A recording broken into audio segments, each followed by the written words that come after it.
Hey, hey, hey! Oh shit, the model's not linked. Ah, what a bad start. Hello, hello. How's it going, everybody? I think I should make the model a little bit better.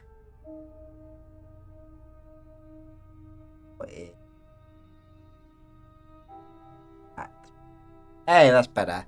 Hey, hey, hey! How's it going, everybody? Yo, crew, how you doing? How's your Halloween been so far? You like the new model? The little hair. Yeah, the hair doesn't work as much as I programmed it. Just mess around with the physics real quick. I control physics here. Straight from maximum. There we go. I wanted the hair to wiggle and it's gonna wiggle will. What Halloween ain't such an event here? No, you guys don't have Halloween? Really? Damn, that sucks. Apologies about that. Well, actually, that's probably a good thing. We've had the weather held out. Right? The weather held out for the first few hours here, so we had lots of kids walking around. I'm just gonna.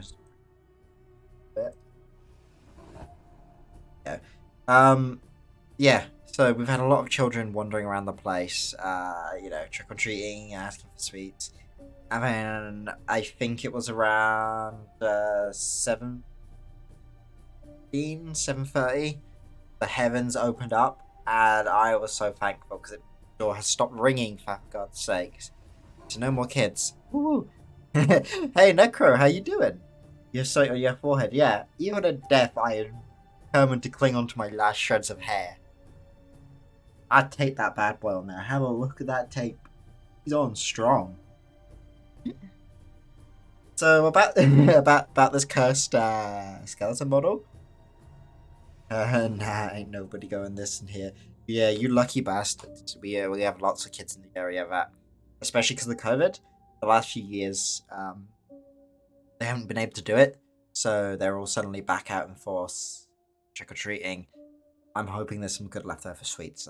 That's the only upside. That there's sweets. Hoping some of my favorite light. But as you can see, this cursed skeleton, which I should have done the mouth a bit better. I did all the artwork. I've rigged this all myself. This is my own creation, as like much of a monstrosity as it is. Took me a couple of days. It was definitely worth it because I got to learn quite a lot about how to bring a image to life in Live 2D. And you know what? Considering a first attempt and considering I do it, I don't think it's too bad. Tomorrow we have All Saints, and second we have All Deceased. Wait, what are those events? Like, what do you do to celebrate those? I've never heard of either of them. I can take a guess at All Deceased, but All Saints? I don't think I could take a stab at what you.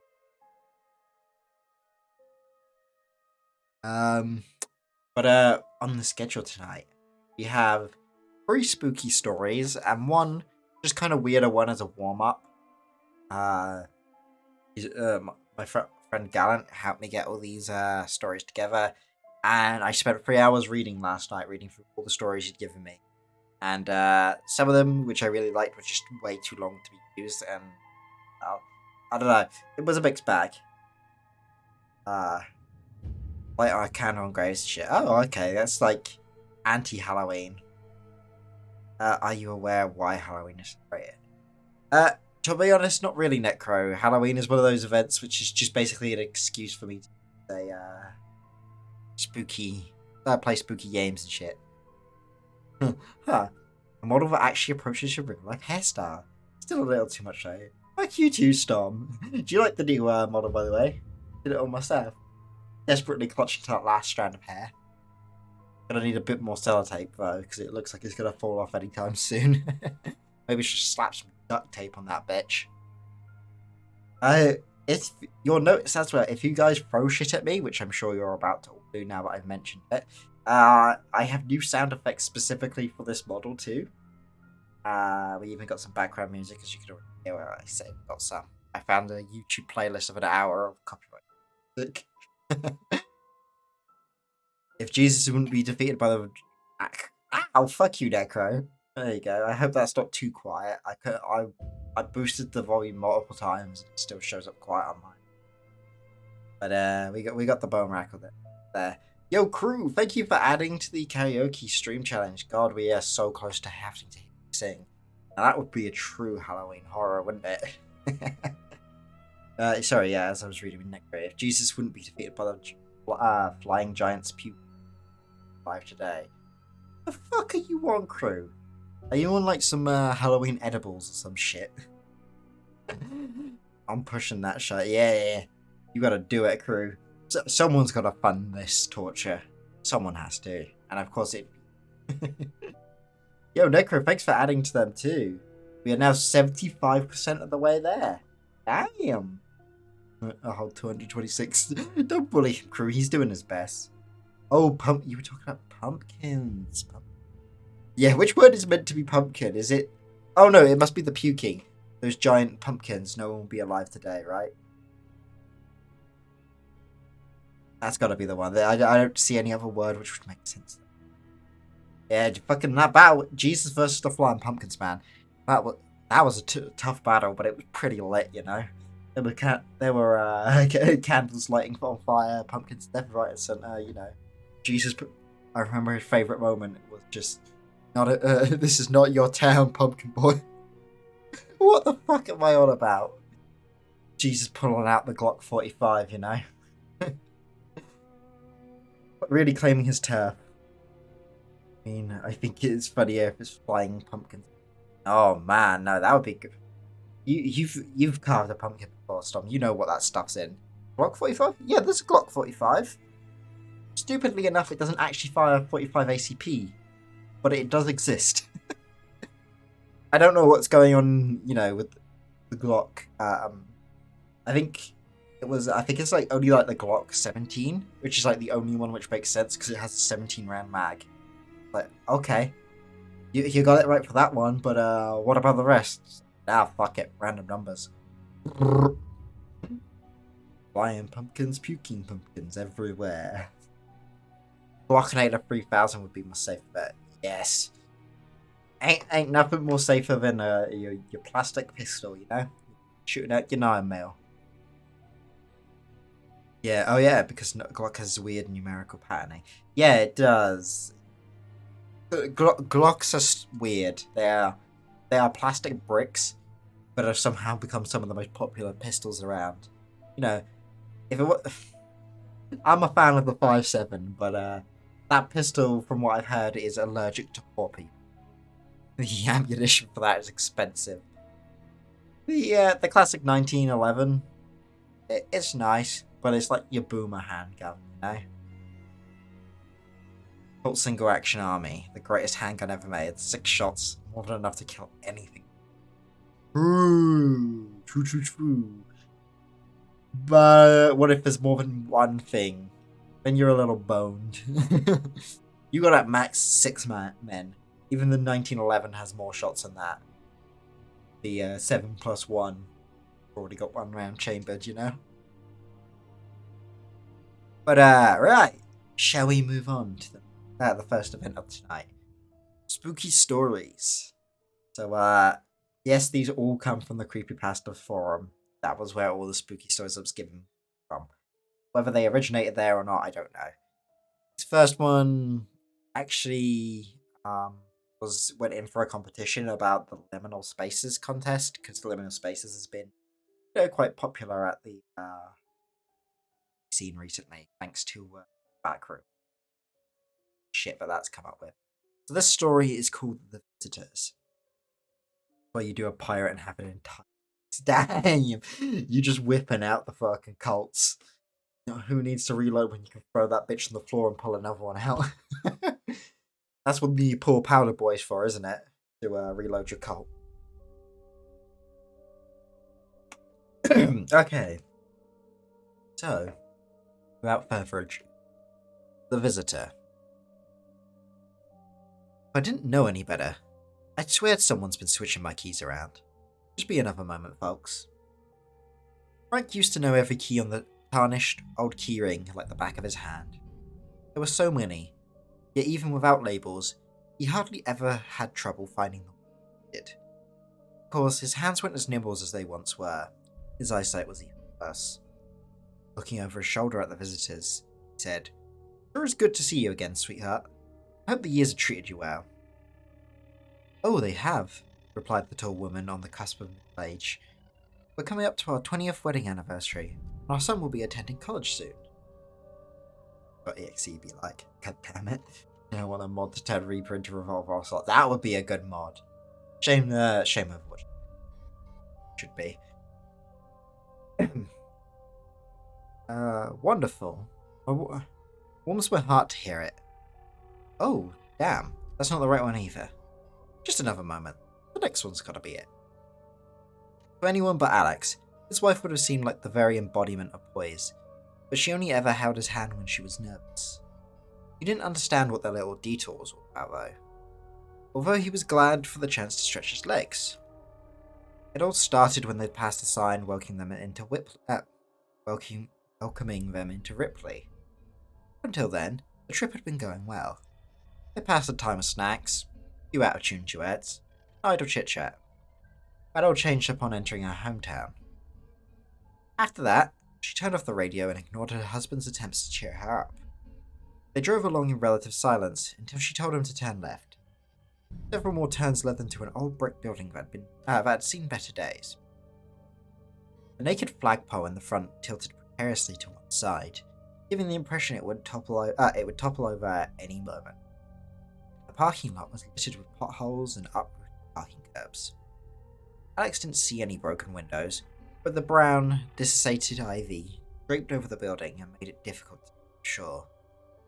The weeds had taken root where he imagined a well-kept lawn had once been, but the piece de resistance was the crabapple tree growing out the crumbling water fountain.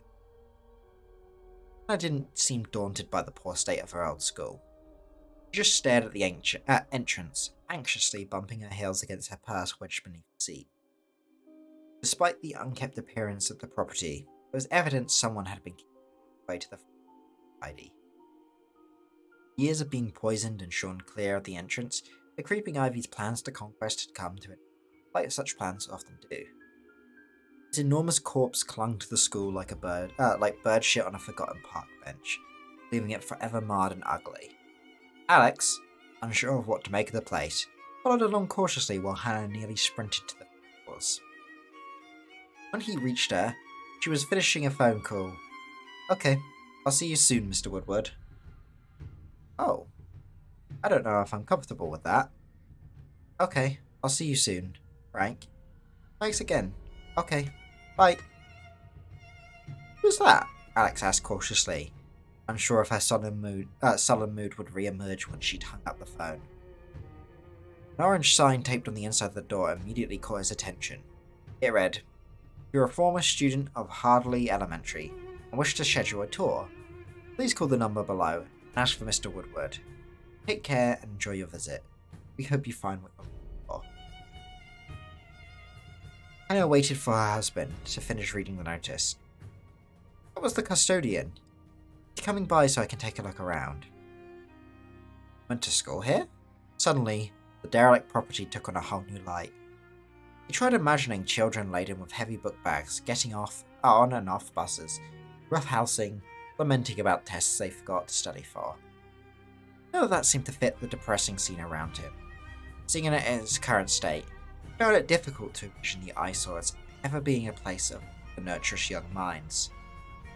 And the thought of much younger Hannah roaming around the grounds and halls of such a place seemed wrong to him. "Oh, I'm sorry, honey.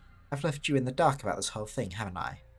I swear, I'll just look around a bit, and we'll be on our way."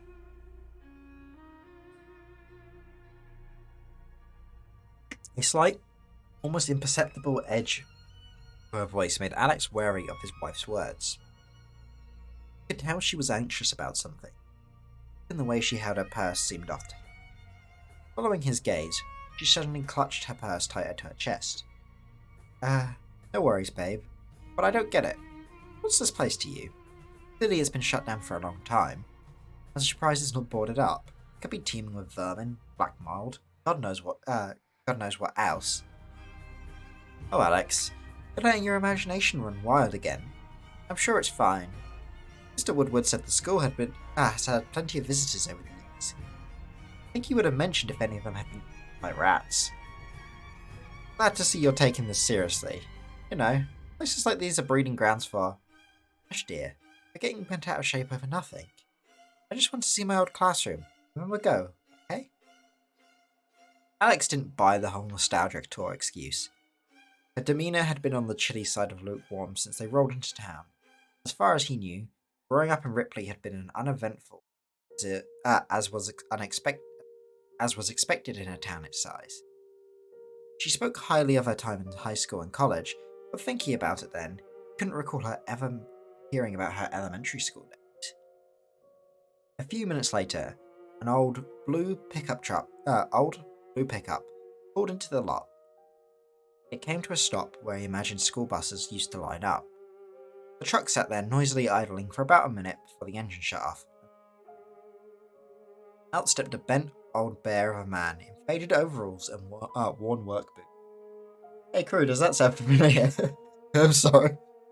With a friendly wave to Hannah, the old man hobbled his way to the entrance. After the slightest of introduction, a sturdy handshake for Alex, and a full body hug that nearly lifted Hannah off the ground, they strode up to the door where he began to struggle with his lock. Shouldn't take more than a moment. I know this old keyring like the back of my hand. Alex braced himself for the ghastly stench of decay and neglect. The tumbler finally gave way with a muffled click. No horrible smell wafted out the door, but that didn't convince him mold spores and perhaps far worse things were in the derelict schoolhouse. Hannah, giddy with excitement, stepped through the door. Alex reluctantly followed, but Frank gently grabbed him by the arm, a large, calloused hand easily wrapping around his bicep. Sounds just like I remember it. Damn, crew, you know the story like the back of your hand too?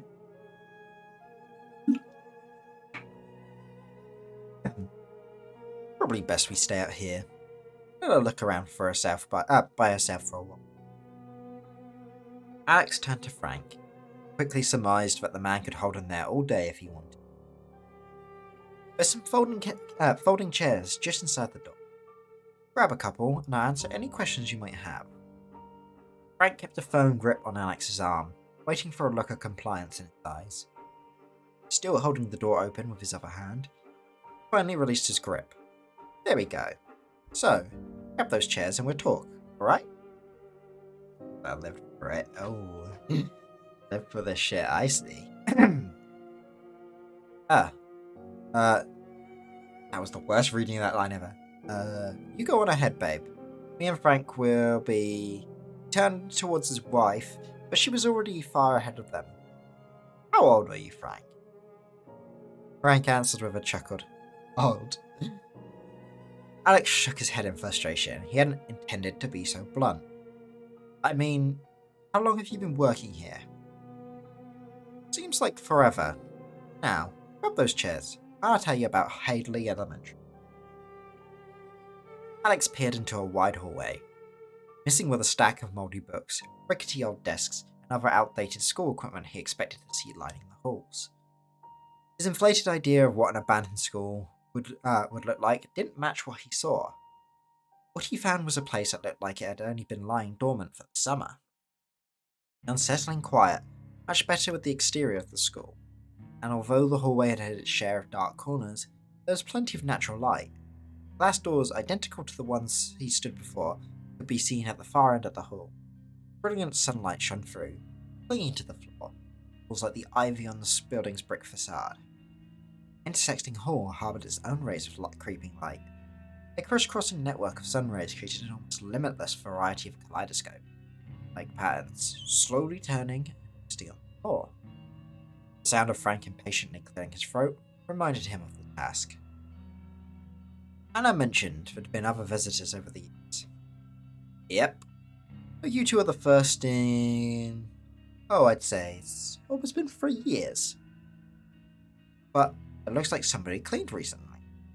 That'd be me. Like to keep the halls presentable for visitors. I do what I can, but I haven't been in any of the classrooms in years. I don't suppose anyone expects me to. I'm not as spry as I used to be, but I can still drive a floor machine. So much water to keep my throat in shape. Maybe I shouldn't be drinking all the caffeinated water at once. Alex thought he'd noticed a slight tension in the old man's voice. He mentioned the classrooms. There were a few places from his past he wouldn't mind revisiting, but he wouldn't want to explore them fully. Keeping the halls clean while leaving classrooms to gather dust and rat shit didn't make sense to him, but nothing he'd seen or heard since they drove into Ripley made sense to him. The bubbles need to burn your throat. No, I do not want my throat burning. The odd man let out a heavy breath as he reached into a pocket on his overalls and pulled out a yellow piece of paper. Ooh, Jesus, sorry. What's wrong with me tonight? He paused for a moment, as if considering whether or not he could trust it with the stranger sitting before him. Memories of sweet little Hannah, always with a kind word for a lowly janitor, eventually arrested his anxiety. Alex reached out to take the article, but Frank pulled back at the last moment. Probably warn you, what I've got here caused a lot of trouble back in the day. Sure you can handle it? Frank cut him off before he could utter a single word. It might mean nothing to you. Only if people don't see any significance in it at all. But those who do. With that last remark left unfinished, he offered up the old newspaper article. Alex took it and immediately set it on his lap. He couldn't help but notice a subtle sigh escape Frank's lips during the handover. Almost seemed to him like the old man was glad to be rid of it. The custodian raised an eyebrow at the man sitting before him. He could see the grainy image in the article, as plain as day. Even then, knowing what he knew, he took an effort to raise his eyes from it. He disliked having it within sight, but never met visitors at the school without it. Some people found the image disturbing, others paid more attention to the article. Either way, effective icebreaker. I suppose you think some context will make whatever you see in that article a bit easier to digest. It won't. As the man's gaze shifted to the article lying across Alex's knee, he realized Frank was badly affected by the picture. Suddenly, he saw him as a haunted old man with a story to tell. Alright, Frank, tell me about Hadley Elementary.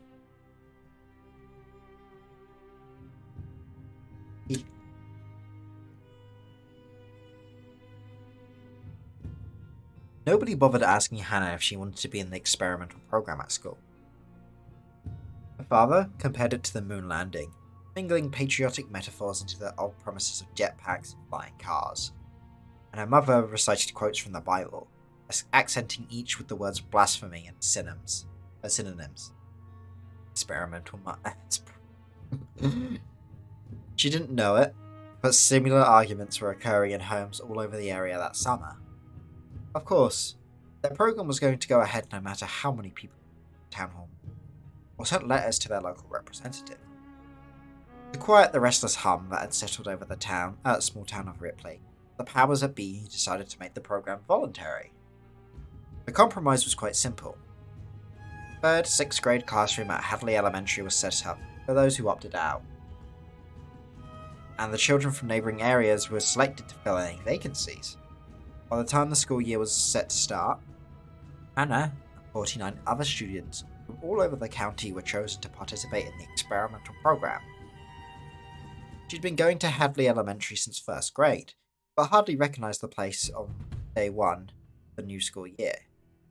On every wall were posters depicting the top half of a robot, looking almost childlike. It had a small slit for a mouth and rounded, expressionless black eyes that seemed to follow you despite their lack of people. Accompanying these banners were banners hanging from the ceiling with the phrase, "The Classroom of Tomorrow." Walking into Hadley that first day seemed unreal to Hannah. At just 11 years old, there were plenty of things she'd yet to experience, but what she found in her classroom was like nothing anyone had ever seen before. None were the rows of desks she'd been accustomed to. In their place were tables, set up with 3 or 4 chairs. Standing beside each table was a robot. A message scrolling across the monitors in their chest read, "Welcome to tomorrow," followed by a short list of students assigned to that particular workstation. It looked very much like in the pictures in the hall. However, the resemblance ended where the posters cut off. Instead of legs, they had rounded, triangular-shaped bases with small wheels hidden underneath, making it almost seem like they were hovering. Of course, the illusion was spoiled when one of them got stuck on a pencil. At first, she was puzzled to see her teacher from the previous year. Despite being a fixture at Hadley for many years, it didn't take students long to realise Mr. Evans wasn't there in a teaching capacity. All he did was hand out hall passes, check attendance, and other menial tasks. The rest of the time he read the newspaper or did crossword puzzles, as if classes were no more study hall. Kevin Werner spread the rumour that Mr. Evans was there in case one of the teacher bots went haywire. Hannah didn't want to be there, but the class clown's observations seemed plausible. Of course, she hoped that he was simply there to appease resistant parents like her mother. It didn't take long before doodles of the portly man battling sinister robots were being passed around. She's writing school newspapers, I know, right? I had my junior school did have a school newspaper. I don't know why. I don't even remember any of the students who were on it, or if it ever did anything. But it does exist. I suppose it's just, extra practice for kids. Getting them doing stuff. The teacher bots were hiding many accessories in compartments beneath their hard plastic exteriors. Dealt with such contraband by The teacher bots hiding many accessories in compartments beneath their hard plastic exteriors dealt with such contraband by storing it away or shredding it.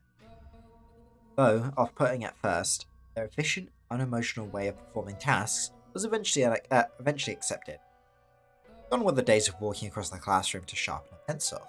The teacher bots did that and everything else for them without leaving their side. After the first week, Hannah settled into the new way of doing things. The teacher bot turned out to be quite adept at what they were designed to do. In monotone voices, they taught lessons, listing anything of importance on their monitors, much more legibly and quicker than Mr. Evans could ever write the blackboard. When report cards came out, the results were staggering. All 50 students showed improvement in every subject. The program was heralded as a success before the second quarter was even underway. However, some at Hadley were beginning to wonder about the technology marvels poised to replace them. Mr. Everett and Mrs. Plover were both edging towards retirement, so job security wasn't much of a concern. They were both content to sit back and relax after many years of managing unruly children. Although, even with their attention elsewhere, they couldn't help but notice the progress of the students was matched by their teachers' increasing capabilities. Unlike most machines, the more they did, the more they improved. The second quarter quickly passed, and the classroom of tomorrow were chugging along at full steam. There was even talk about expanding the program to another grade. However, that ended when a newspaper article came out, casting a shadow over the project. It was discovered that nothing was known about the teacher bots, or the company that produced them. No one could say why, but the photo that accompanied the article disturbed a lot of people. Parents started pulling their kids out of schools. When the dust settled, Hadley Elementary was closing down. That should have been the end of it, except Hannah and the other students wouldn't let it go. When complaining and throwing tantrums didn't work, they started sneaking into the school. Some went alone, others in groups, but eventually all 50 students went into the school after dark, and came out with a keepsake. Many years managing the children makes you into a serial killer. I would actually be surprised if more serial killers weren't teachers, dealing with the little shits around nowadays. And were in my days too. Stepping into the hallway, Hannah's excitement quickly shifted to anxiousness. It had been years since she'd been under the roof of her old school, yet the place still managed to stir up butterflies in her stomach. Amazed at how seemingly unchanged it had been. She knew students hadn't been enrolled there in a long time. With just a smidge of imagination, she envisioned the halls swarming with children once again. Classmates of a long-forgotten time passed on her left and right, Dickie Emmons, the first boy she ever wanted to kiss, and Werner, the class clown, Jesse Fletcher, who was not a fan of Murder, She Wrote, so many others that were now strangers to her. And then she saw Sally Jennings, her best friend up until they went off to separate colleges. Sally walked by her with hair in her pigtails. Sally walked by with her hair in pigtails. Hannah only recalled singing her hair like that once. A decision that would bring the poor girl to tears later that school year.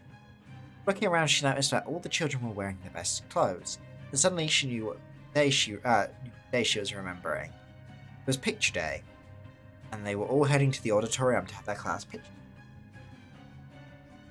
I've seen those poses from any school I left. I only know one from my college still. Other than that, I know a few from junior school, like one from junior school, one from secondary, and one from college. I keep one friend from every generation. She walked along amongst her classmates, remembering the genuine feeling of being so excited about something as mundane as school photos. She saw that the excitement in everything her son did when he was younger and watched it slowly fade as he grew older, and found fewer and fewer simple things to get excited about. The thought of Jacob heading off to college that fall tipped the first dominoes in her little fantasy, causing the rest to topple in quick succession. She slowed her pace to allow for the rest of the class to pass. It suddenly dawned on her he hadn't seen her younger self. That, coupled with the children giving her a wide berth, as if she bore the authority of a teacher, unsettled her. It seemed like her imagination was playing tricks on her, shaping old memories. The realization drew reality back to the forefront, but not before she witnessed each of her old classmates passing the intersection ahead and vanish into the crisscrossing rays of light.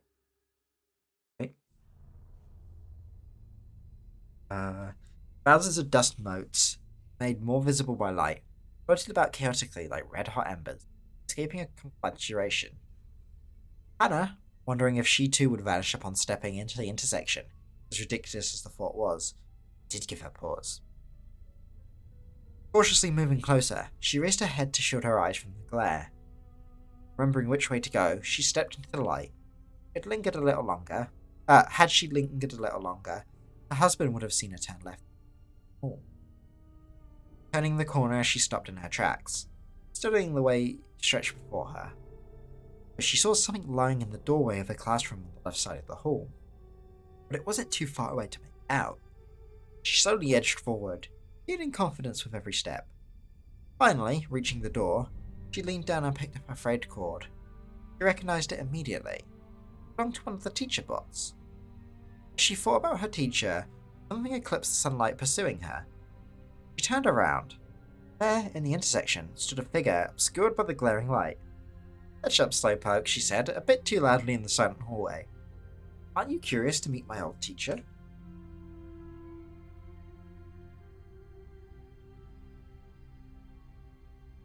Like, why would I? And you sounded the same line, try and keep in touch with such people. I mean, if you didn't get on with them, I don't really care. Yeah, that's fair. Fine, yeah.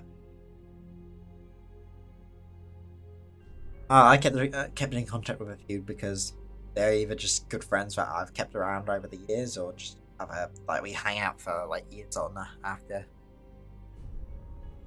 Alex sat there, listening to the custodian weave his strange tale about robots and sixth graders. He tried keeping his mind off the image, but he could not. But he could think of nothing else. It made him feel like he did when he learned Hadley used to be an elementary school. A school without students is just a building and a classroom without. Before he could finish the thought, a question entered his mind. Looking down at the article in his lap, he absent-mindedly muttered, "They're teachers. Then why do they look like children?" Frank stopped mid-sentence. "Sorry, son. What was that?" Bro.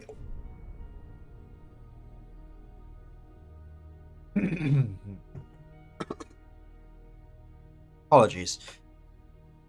Without taking his eyes off the image, he replied, "Oh, nothing. Keep going. I didn't mean to interrupt." "Sanka, hello, welcome." The grizzled old janitor frowned. It pained him to see what the image did to people. but he knew it was better than. Ow! Ow! Thank you for the sippy.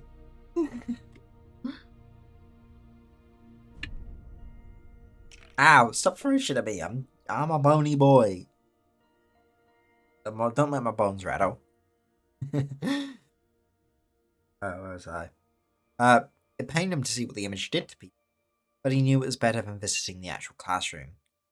He thought about Hannah, and hoped she had enough sense not to cross his threshold. In the middle of her story. But yes, bozo creepypasta. Alex continued examining the classroom, but it wasn't a classroom anymore. Two banners, partially obscured by a window rising from the floor to the ceiling. One of them depicted the top half of a robot. A dozen or so of the real things stood around the room. Their heads slumped forward, arms at the sides, in a classic shutdown position. Loose cords were hanging from some of their robots. Their trailing cords, coupled with the oddly shaped bases, made him think of vacuum cleaners. Of course, they looked far more advanced in some of the household appliances. The more Alex heard, the more confused he became. He didn't know much about robotics, but he didn't think the technology Frank spoke of existed back then. So, I started leaving the windows open at night. I could have told someone they were sneaky, but I didn't see the point. I figured they just wanted to say goodbye, so suddenly making a connection that eluded him until then, Alex put the classroom of tomorrow. Is that now, son? Why this picture? It's so out of place. Frank let out a long wheeze of a sigh. It's a mystery. I remember the day from the people from the local rag showed up. A handful of our bright students and their bots were gathered together to greet. Questions were asked and answered. Pictures were taken, but no scene resembling anything like the photo happened that day. I don't know where the paper got it or how they could have got it. I actually have the photo here. You're a creepypasta Sankya? Oh dear. Does that mean we're gonna have to read about you soon? Hannah stood there, staring at the figure down the hall. Oh come on, I haven't seen a single rat so far. She opened her mouth to speak again, but closed it as the figure began to move towards her. That's a bone zone. Maybe. Maybe not. Who knows? She opened her mouth to speak again, but closed it as the figure began to move towards her. As it got closer, the light shifted. She could see that it wasn't her husband. Just then, an image of a rat appeared on the teacher bot's monitor, followed by many others flashing across the screen, almost too fast for her eyes to register. Before she could say anything, it spoke in a tone she hadn't heard since she was a child. Rat, from the order Rodentia. The two best-known species from the genus Rattus, the black rat, Rattus rattus, and the brown rat, Rattus novergius. Would you like to learn more about rats? Too shocked to react, she just stood there staring until the robot stopped before her. The compartment on its left arm slid open as it reached out. Good morning, Hannah. Please insert student module. That you, number 8? Affirmative. Please insert student module. Hannah noticed a slight tremor in its hand. That, coupled with the sporadically blinking rings on the side of its head, told the years had not been kind to number 8. Where are the others? They are no longer on the premises. Please insert student module.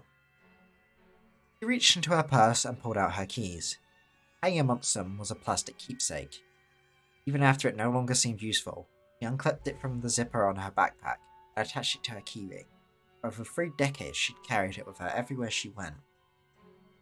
Alex asked her about it when they first started dating, and she lied, telling him it was a piece of an old electronic toy she had as a kid.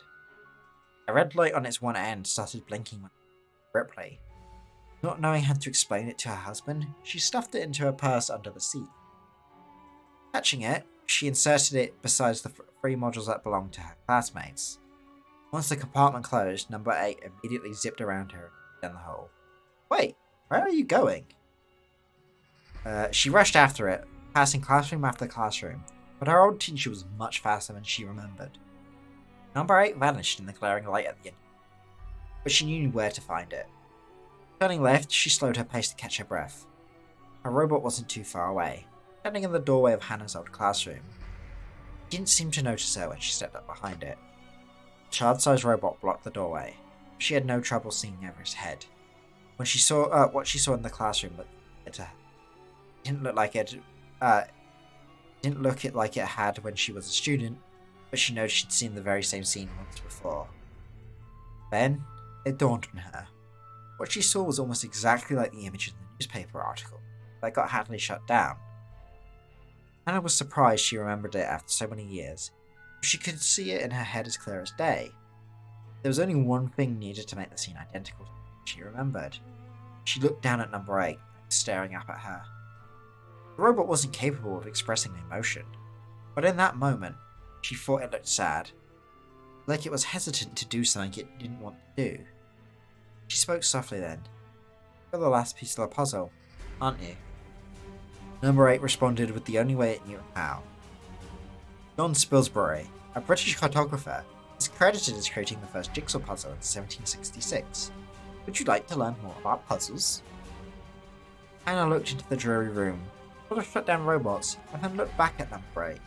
She didn't understand what she was seeing, but she somehow knew the room in front of her wasn't her old classroom. "The other bots aren't on the premises anymore, huh?" "Affirmative." "And you have to go now, don't you?" "Affirmative." She knew the question on the tip of her tongue was absurd, but she asked it anyway.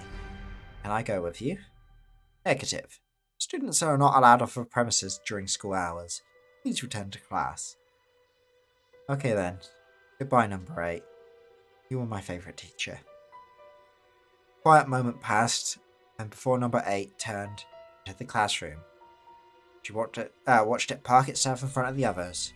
A moment later, its head slumped forward. Frank walked to the couple to their car. They said their goodbyes and poised to pull away when he leaned down to the passenger window. "Find what you were looking for, sweetheart?" Hannah replied with a hint of hesitation. "Yes, I did." "Look me up if you're ever in town again, alright?" He saw the look in her eyes and knew she was done with Ripley, but came with it.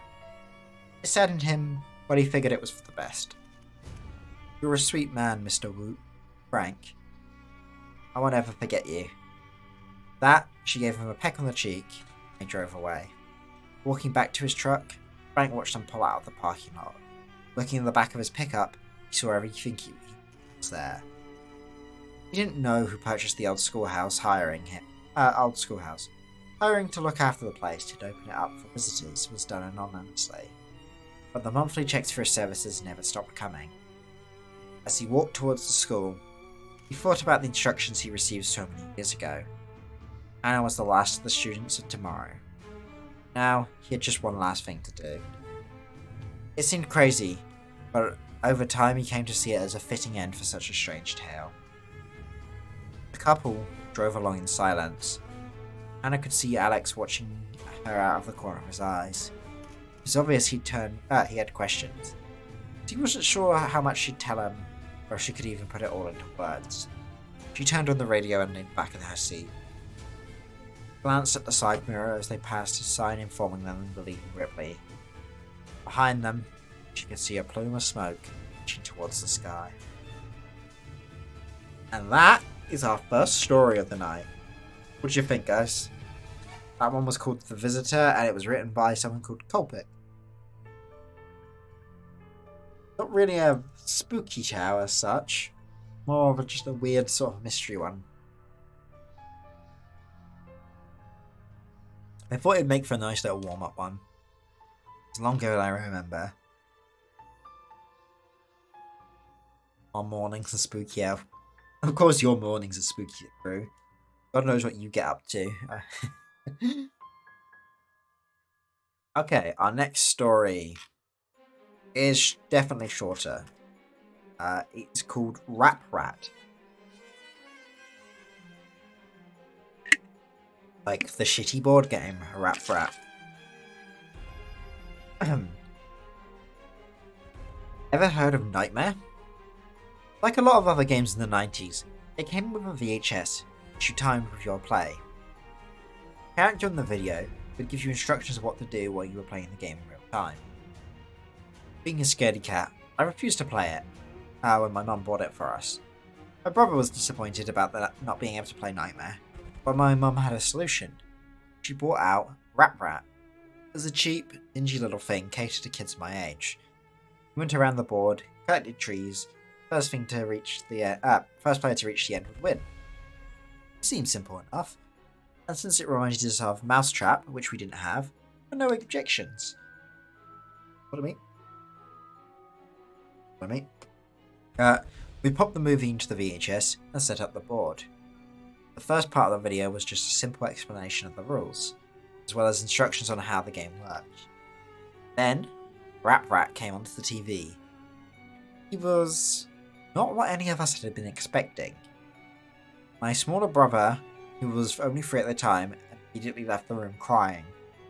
The rat did not even resemble a rat. The ears were far too big. He had a mouth lined with 2 teeth, and the inside of his mouth looked swollen. The most striking part about the thing, though, was the eyes.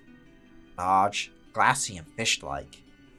I asked, then bothered, then begged my mum to turn it off. Rap Rat suddenly shouted loudly, screaming and wailing, saying, "Wait your turn!" in a demonic, low-pitched voice that was not at all like his normal, obnoxious nasal voice. In the background, we could hear the narrator saying, "It's Rap Rat and he's the boss," over and over again in an overly serious tone. The video was indescribable.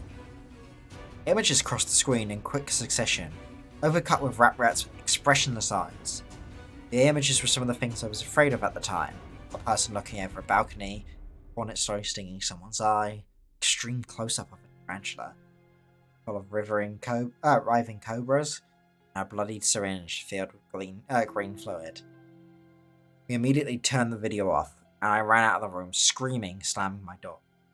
It took my mum 20 minutes to convince me that the video was gone, but I would never, ever see it again. I had nightmares all week about Rap Rat. That wasn't the last time I saw Rap Rat.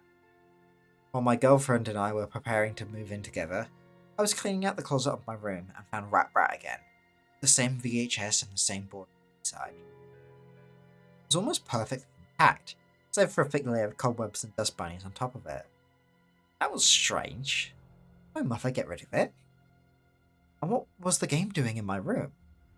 I let a bit of a gasp when I found it. My girlfriend came into the room asking what was the matter. Breathing harshly, I said, "Rap Rat." She laughed a bit, asking if it was a joke. I shook my head, explaining that it wasn't. She didn't believe me. Nobody did. I decided the only way to prove it to her was to show her the video.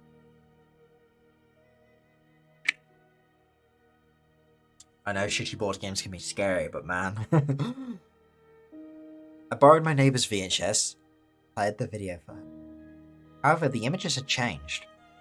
I saw a clown, his nose bursting and spraying with blood into the screen. I saw a woman alone in the dark room. I saw a man being forced to pick up white hot metal, hold it in his outstretched hand, turning his hand to a leathery mess.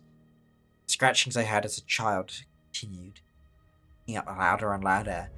Rap Rat showed up and began twisting and convulsing, his arms thrusting this way and that. The costume wasn't a costume anymore. The felt fur was real fur. His face wasn't plastic, instead a bristle of thorns with teeth. The eyes turning inwards and suddenly popped out again. Rap Rat's huge fish eyes were inside out, staring right at me, watching my every move, every expression. He grinned widely and gestured at my girlfriend and I with a single, outstretched Indian hand. I could hear the faintest scratching at my front door. The TV went blank and showed static. The scratching got louder. It wasn't scratching anymore, but thumping. Thumping of tiny feet on wood. My girlfriend embraced me in fear, and my senses kicked in. Before anything else could happen, I stopped the video, ejected it, and unplugged the VHS. The scratching stopped. When I looked at the living room window, nothing was there. Police showed up soon after, warning us that a neighbour had seen a figure outside our door and had called in concern. My girlfriend and I simply couldn't explain what had happened. I had to tell the police officer that it was us. I was furious that a child's game was terrifying me. I went to pick up the tape, but the VHS burned my hand. It felt like I'd touched a Bunsen burner on the highest setting. We had to get out oven mitts from the kitchen in order to take it out, and even then it was scorching hot. I brought it outside, tossed it down on the sidewalk, crushed it with my hands. Girlfriend. Yeah, imagine having a girlfriend. Totally chief. Ow. Ow. Stop throwing stuff at me, Psycho.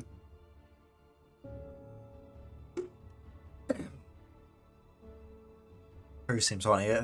Crew is horny, so why are you throwing shit at me? Stop trying to break my bones. My girlfriend and I had nightmares every night. We'd both wake up in the middle of the night, describe eerily similar images that we saw in our sleep. The scratching would always be there at night, and lights were off and the room was pitch black, save for the moonlight coming in through the window. Now though, the scratching would happen every time I went near the front door, and every time we said Rat's name. It sounded as if something very small was dragging something around outside. Waiting. I would simply wait with the covers pulled up to my neck until I succumbed to exhaustion. At this point, I was determined to sue the company for damages. The first thing I did was call my mother and ask where she got Rat. She had no idea. I found a merchant who sold versions of Rat and asked how I could get in touch with her. She sent me this email. I don't know about the game, but I know it was created by the same people who created Nightmare. The company is called Spook'Takular. Try them. I did a bit more research and discovered that the company became defunct in 1994, only 2 years after the company created Rat. I discovered why they did soon after. 1992, the year of the game's development, a couple of cowboys had commissioned a manufacturing company in Haiti to create a doll portrayed in the game. The company who created the puppet ran a sweatshop where they forced women and children to wear various components of the puppet, including the felt and plastic of the doll. One day, a young Haitian girl got her arm caught in the industrial sewing machine. The spring loader, unable to handle the weight on the machine, came loose, struck the child's neck, killing her instantly. A few days after the funeral, the mother of the child came to the factory, demanding to see the owner, who denied that he had anything to do. In a fit of rage, the mother said that the blood from the innocent would seep into every crevice of the doll, every component with which it was created, and all who touched it would die. She claimed to have summoned a fear demon and screamed at the top of her lungs, "Apparat, curse you!" The owner simply laughed and told the corporate bosses about Apparat. They spread the joke from person to person, and the game was renamed Rat, a loose anagram of Apparat. Each citation of the name Apparat brought with it a greater and greater curse. Only 2 years after Rat was created, the company was shut down, the owners hired by Mattel. There were stories of the workers begging for days off, skipping work for weeks and weeks, finding the puppet in strange places. Soon there were stories of suicides, grim, violent suicides in which the workers would stab their hands and burn themselves to death, writing, "I am fear," near a surface in blood. Nobody knows where the Rat doll went after the original creators disappeared. Some say the last thing the victim saw before going insane were large, sunken fish-like eyes. Words of warning: never ever say Apparat out loud. Saying a demon's name out loud is an invitation to them. Calling. If you've already done this, it cannot be undone. Do not try to speak or contact Apparat. Avoid being awake between 3:30 AM and 4 AM when Rat is likely to try and scare you. VHS is back. Thought I'd stumped on it, smashing it to keep it down. Back. Found it in my sock drawer yesterday. This time I was ready. A whole bunch of people have been contacting me, trying to get the tape or some sort of video from the board game. My answer to you is that it's just too dangerous. If I did that, it could very well drive you insane, scare you to death. The video and the game, Rat itself has some sort of strange power. Rat follows me everywhere I go. I see little shadows in the corner. I hear sounds coming from. I'm the only one home. Rat is there, let you know, but it will never let you see it until it's too late, of course. But people have been watching the normal video from the normal board game. That's the thing. Rat can be normal. It will trick you into thinking it's just a puppet. Stalking. Right. And there we go. Yeah, that's our second story for the night. Rat. What did you think of that one, guys? I did a little Google of the word Apparat. Turns out, as far as I could tell, there wasn't obvious sign that there's actually a demon in that name, but instead an Iranian that name, and apparently it also means device in a different language.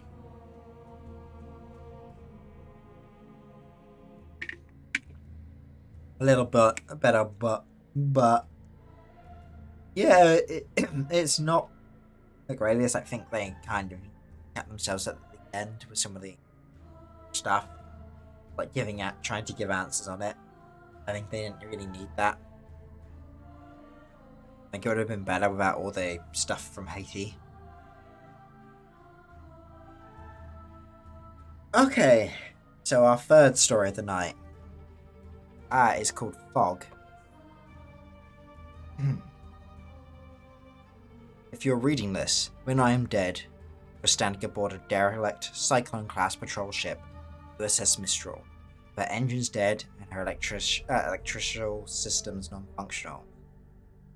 I was, the Exo of this vessel, Lieutenant Commander Ryan Simmons. Where the terms of service unholy copy masters can't read them on here, crew. To pick terms of service friendly stuff out. Please read this carefully.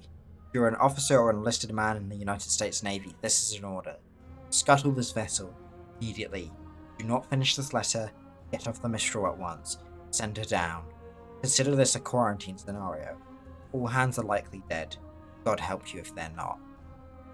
Get 8 days out of Kirkwall. Track an intermediate and scrambled distress call for what appeared to be an Icelandic fishing vessel, the Magnus Dottir, deep in the no-fishing zone of the North Sea. We found the vessel, or rather, we found a mild white streak of oil and fragments, the largest of them still burning. The night before, the enlisted man on watch had reported seeing a flash of light on the horizon. The Magnus Dottir's crew was nowhere to be found, except for one lone fisherman, unburned and floating at the far end of the debris field. He had been shot in the forehead with a small caliber revolver. We fished his pale blue corpse from the frigid water, still clutching a fishing knife. Unclamped hand, what we were able to piece together from the fragmented, confounding evidence was that, for reasons unknown, the crew had been in conflict, resulting in the murder of at least one sailor, and eventual sabotage and destruction of the ship. Visibility was only a few hundred feet, so we spent the next day drifting silently among the debris, in hopes of finding a survivor. The crew was already visibly shaken by the discovery. Grim dread of the fog, lone smouldering pieces of the Magnus Dottir that collided with our hull, settled even the most seasoned of us. We'd expected an easy crew, and the simple retrieval of a dozen thankful Icelandic fishermen. What we got at first was a silent and oil-slick coated sea, a single corpse, and more than a few nagging questions. Mistral had just been serviced, after an extended tour with the Atlantic Fleet in Bahrain, for a transfer to sea. She was in good running order, so I could only assume that the initial mechanical failure was an act of sabotage or of some external force. It happened the first night. Our final sweep had been completed, and to the site of the Magnus Dottir's first transmission. There was nothing initially remarkable about the spot, cold and lonely set of coordinates, and little else. I was in my cabin, just settling down when the call sounded from the captain, bringing little information, just a stern order to meet him on deck. Dressing quickly, I emerged from my cabin into a cloud of palpable unease and fear. The enlisted men and their junior officers were coursing through the ship toward the deck, like panicked rats. No one made eye contact or spoke. There was none of the usual gallows humor or camaraderie that bubbles up in situations of limited information. Just a grin, inertia that pulled us out into the Arctic night. On deck, the night was unnaturally clear and cold. The bright of the stars burned in the frosty air. Around us in every direction, just a few hundred yards away, fog and clouds whirled, if held at bay by our presence. The captain was at the railing, leaning over along with the men on watch. I approached him, suddenly desperate and panicked to know what was happening. When I saw it, the light flooding up from beneath us. The sea was flat, like the surface of a mirror. The water was black, reflecting the pale pinpricks of the stars, But beneath the surface, something glowed with a cold light, pulsating shapes of violet, green, and cobalt blue shone from beneath. They flowered and merged and shimmered silently below the glassy sea. We stared, 2 dozen men and women, struck dumb and horrified by the sight. There was a sense of scale that emerged from the fluid's movement of the lights. They seemed to be many fathoms beneath us, make them terribly large and impossibly fast, with no solid shapes and no disturbances of the water. Glowing light. We watched for what seemed like hours, entranced by the mesmerizing ballad of cold light. Oh, entranced, sorry. Mirror reflection of the northern lights. When it ended, abruptly, it was almost three simultaneous events. First, the lights seemed to contract, each mote freezing in place and collapsing like the iris of an eye in bright sunlight. Secondly, there was a tremor in the air. I at first raised the hair on the back of my neck. The ghostly lights winked out of existence. It rose in intensity, so I thought my eyeballs might shake their way out of my head. With a thought of sudden pain, to ring above the article, a humming vibration from the minstrel herself that matched the electrical shuddering in my skull. It was as if every light bulb above the minstrel was suddenly flushed with power, flaring bright and buzzing noisily in the housings. And when the wind reached a fever pitch, it began to pop and shatter among shatter of sparks. From start to finish, it lasted less than 2 seconds. We were left floating silently in the dark waters beneath the starry sky on a dead and crippled boat. Damage was invisible, without any obvious cause in total. Nothing aboard the Mistral worked. Each carefully crafted system of multiple redundancies had crumbled. Every light was shattered. Even the replacement bulbs and small flashlights that we carried had fused and useless filament. Satellite phones, shortwave radios, all means of communication were useless bricks of plastic. Every battery was dead. Every stereo system was silent. We were adrift, without sail or engine, isolated from the world by 100 miles of black and silent sea. The crew moved for the ship. First night like mobs, fumbling through dark corridors with now green lights to check each system. They relayed each disheartening message like a fire brigade through the darkness to where the captain and I stood on the deck, trying to make sense of the senselessness. At last, when nothing else could be done, I fumbled my way back to the cabin and tried to sleep. Darkness feeling like an oppressive fingered hand slowly gripped my chest. I moved, Monker. What do you mean you moved? The next morning, I again took stock of our situation, hoping for some fragment of hope passed by in the night. The damage was total. We'd have to find a way out to send a distress call, and hope that we had not drifted too far from our last known coordinates. The men had not known the full details, but it was clear from their haunted visage that we knew how dire the situation was. First death was that afternoon. The sound of screaming brought me above the deck into a thick, heavy fog. High in the gloom, I could see the bright, burning specks of light descending slowly. My stomach turned, 2 signal flares drifting uselessly through the haze. Some damn fool had fired the signal flares. I burned with an unfamiliar and foreign rage and rushed through the fog to the foredeck, hatred in my blood was clamped tight. The scene that emerged from the fog broke me from my stupor.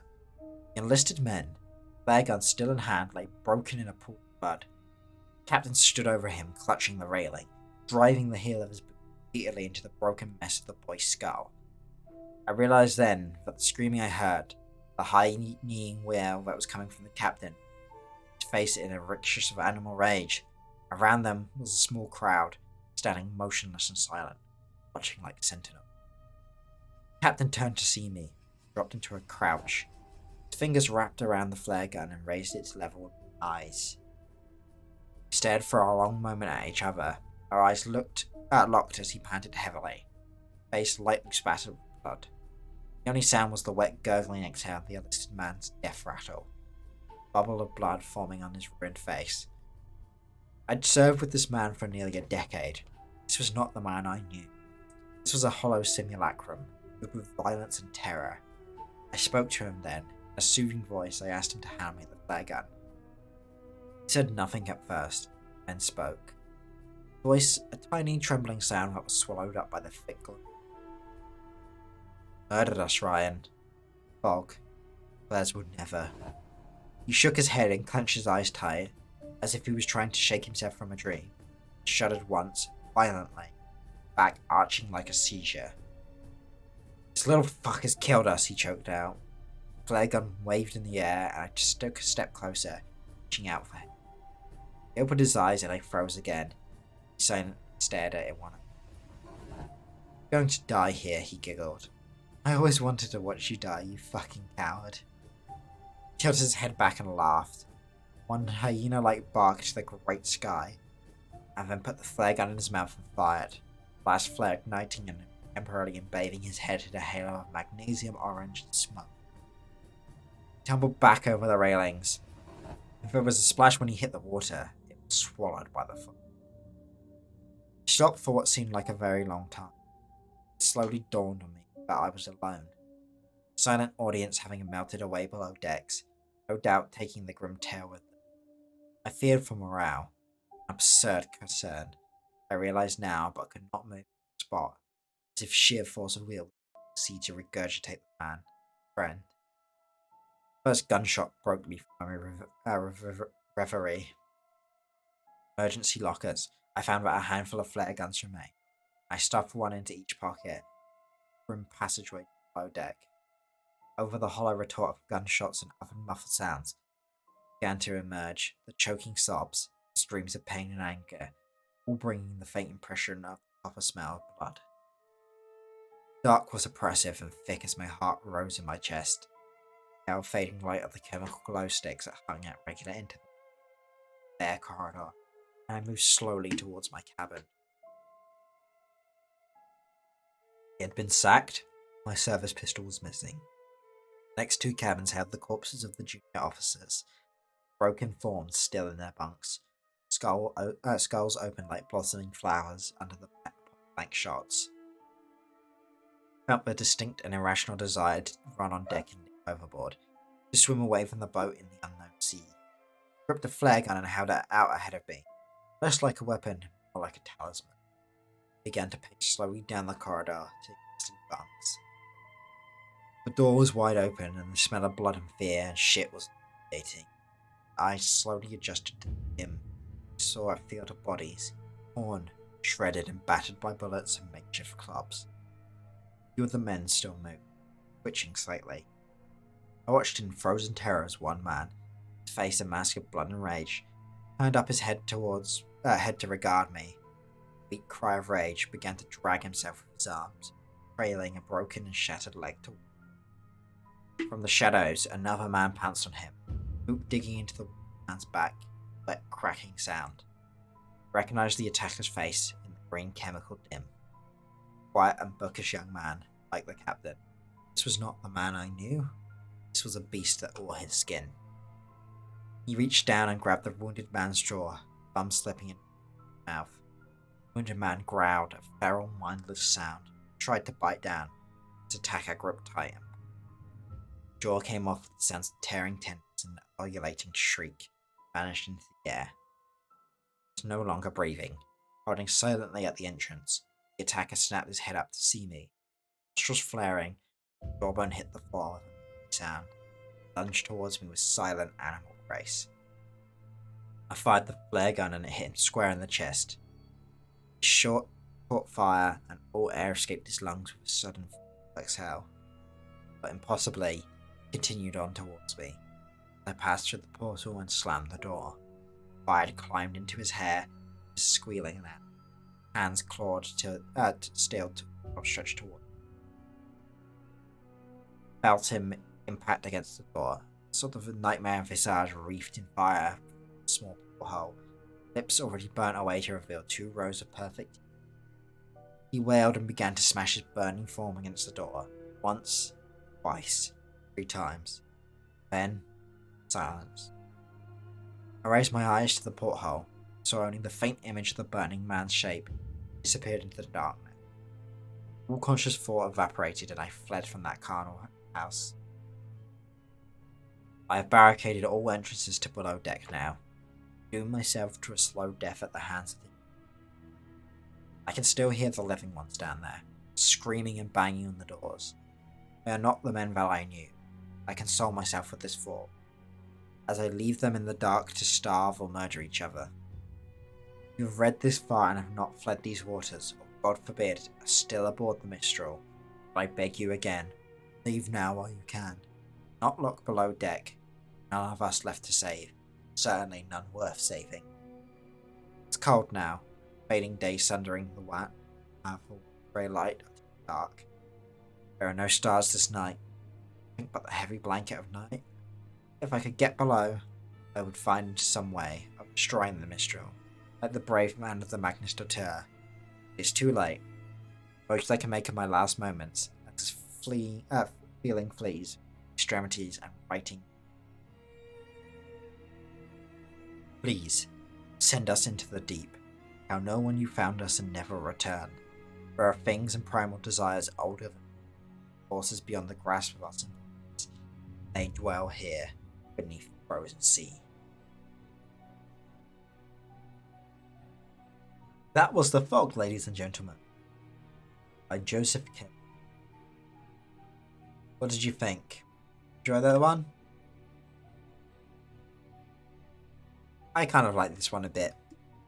I like, but there's not really a proper explanation of what's going on, which ruins a lot of the other stories, is what I try to explain today. Second one, third one. My brain. No, I'm stupid. I have the stoop.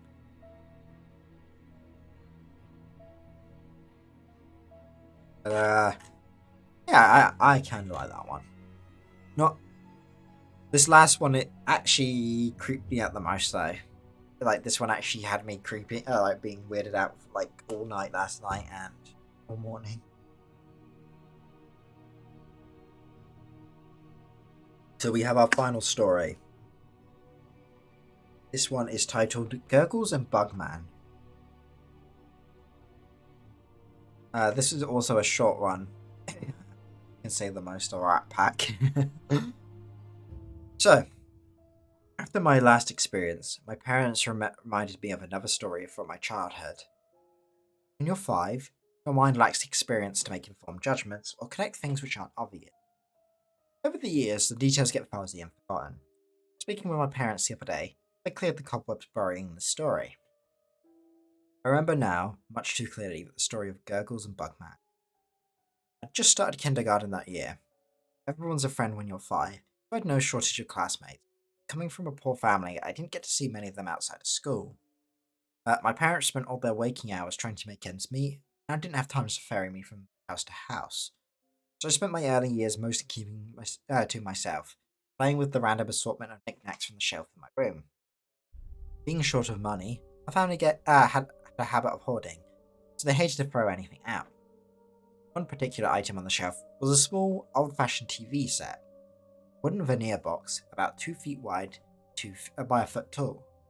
It had a curved glass screen, took up half the front panel. Beside the screen was a large chrome dial used to switch channels. At the top sat an antenna formed by 2 terribly twisted wires. When my boredom made me turn it on, I'd usually just get static and snow on that glowing black and white screen. I'd twist the heavy clicking dials, hoping to pick up some local broadcasts. Mostly it would be some ghostly images and some incoherent sound fragments. But one channel was always crystal clear. It was the Gurgles and Bugman show. Gurgles was a clown, but not a common one. He wore a thin black suit that draped his tall skinny body with a matching tie, and oversized novelty clown shoes to complete his distinct outfit. His pupils were completely black, like polished ebony marbles, no trace of white around them. Black face paint around those eyes and across his cheeks and mouth made it look like a manic grinning skeleton. It was only the crazy crop of curly hair sprouting up the side of his head that gave him. Yo, who does that remind you of? As much as Gurgles freaked me out, Bugman scared me more. He was a short and round, like a hunchback dwarf, with a black cape. He had prosthetics covering his eyes to make him look like a fly, and a mouth that was rotated 90 degrees and open from side to side. The show itself was a candid camera, pranks being played on unsuspecting people. It would always start with Gurgles and Bugman hidden away at someone's home. Gurgles would face the camera, staring at you, only finger touching his lips. The unsuspected star of the show came into view. A laugh track would be. We'd see them go about their nightly routines, oblivious to the conspiracy that Gurgles and Bugman had involved us in. We'd see them making dinner, or on the lounge watching TV with their family, or quietly doing their homework, and watch as Gurgles and Bugman stole their pen, their glass, or made things disappear behind their back. The camera angles would change as Gurgles and Bugman shifted their hiding place from dark corners of a room to the cupboards to the ceiling or under the furniture, all the while looking back at you. The closer they got, the louder and more laughter came from the soundtrack. Eventually, when everyone went to sleep, the victim would be chosen for their prank. Waiting in the closet or under the bed, as the victim fell asleep, Bugman would crawl out and gently climb in beside them. His jaw would open sideways, and out would come a sharp straw that would stick in the person's neck. This always paralysed their victim, because sometimes you could see them struggle if they woke and saw Gurgles and Bugman on top of them. The laugh track would then be extra loud and uproarious as few times the victims awoke. Gurgles would make faces at the camera while the audience laughed. Bugman would use his straw to drink from the neck. The victim stopped struggling after a few minutes, and the laughter would turn to claps and cheering. Bugman finished, Gurgles would soon face the whole screen with an impossibly wide, sharp-toothed grin, and then he'd whisper, "See you again soon." The way those all-black eyes pierced through the screen always gave me the chills. I hated the show, but would always be too afraid to go near the TV while it was running. One day, the TV mysteriously disappeared.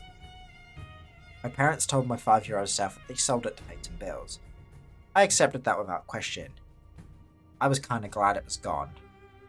But yesterday, when I asked them about that TV again, they exchanged nervous glances and filled in some missing gaps from my childhood. Halfway through the year, Derek, a classmate I didn't know very well, died in horrific circumstances. He was murdered in his bed with a stab wound to the neck. No evidence of a break-in was ever found. His distraught parents were taken into custody as the primary suspects. They denied all the allegations against them.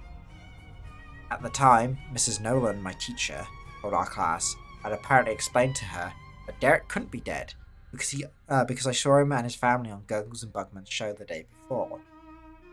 Mrs. Nolan mentioned to my parents what I said. They had immediately taken the TV from my room, driven it to a junkyard, and had it burnt to nothing but ash and mold. That TV was in my room because it had always been broken. It was never plugged in the whole time it sat on my shelf. Whatever I saw on that screen wasn't from a station. So that's my story of Gurgles and Bugman. But I'm not sure if that's really the end though.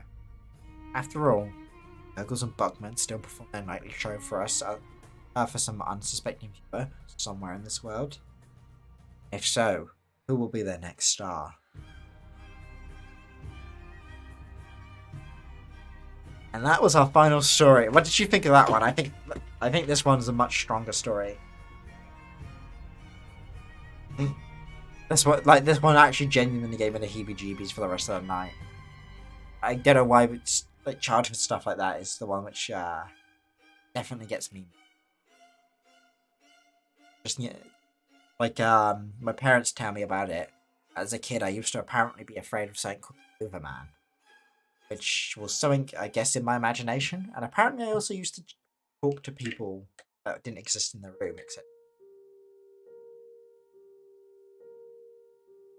So stories that are based around, good stuff that you heard as a child that don't get filled into later, they usually get me. I definitely was I was definitely a bit freaked out for the last night when I was sleeping. That was one of my favourite ones out of all the ones that I read in prep. My absolute favourite was probably I was given a huge list, and I did kind of want to do. There was one about Disney. Um, what it was called. Like I think it was called something like definitely not Disney or something like that, which I really liked. Yeah, I think that was out of all the ones which were still terms of service friendly. I think that was one of the better ones to read. So I hope you guys have enjoyed all the stories, and now we're gonna move on to change the category. What's your assistant? I'm gonna boot this up. I can find it. Rid of the music now. That Gamba time. No Gamba. But it is game time. So I've not watched any more True Assistant, so I'm going in completely blind. I only heard it's good. I'm gonna resize my avatar real quick. A bit smaller for you guys.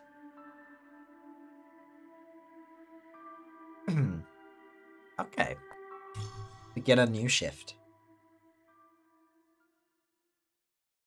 Let's see if anything interesting, like if this game is as good as what I've heard. I've heard it's good at subtle horror. We're gonna find out. I'm so glad it's almost over. Congratulations, sweetie. 1998. Thank you. Was it? That was the year where the Rat Pack game Understand got why shut you chose down. such a macabre There's field, nothing disturbing about it. It's just but that I'm proud of you. I really am. It's just for You've come dealing with dead so bodies. Nothing far. macabre about it. So, you haven't told me what's next. Will you get a job where you are, or they actually have everyone they need. But my old teacher, Mr. Delver, transferred me to his office to finalize my internship there. Oh, well, that's good. I remember you mentioning him. Where's he located? Are you moving away from me? No, I'm not moving. He's actually located around here. Riverfields. Oh, Rebecca.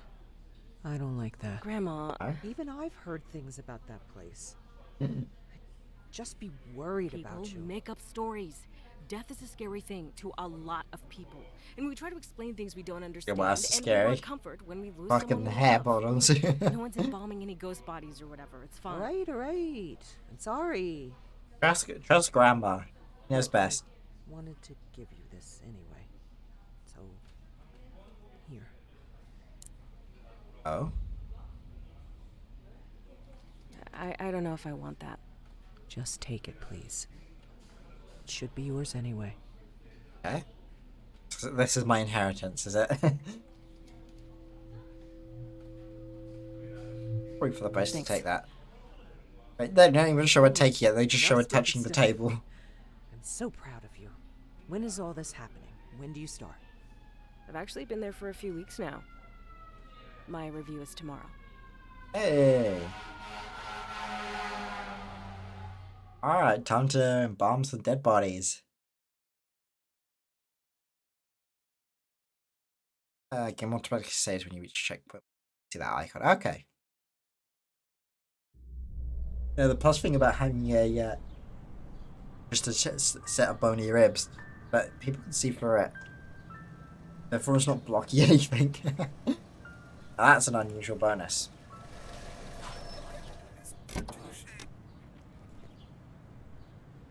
All right. These are the most bozo Gary's mod cutscenes I've ever seen. Hey, cut Gary's mod some slack. People can do some really good animation in Gary's mod. It's the coffee machine. Ah, fuck it. We didn't need the coffee right either. Anyway. But I'm making a prediction that's going to end up upside down at some point. Calling it now. Yo, Rebecca, one last thing I forgot to give to you. Please grab a pencil from my desk and sign. Thank you. Yes, good luck. Pencil. Quick inventory. Access a quick.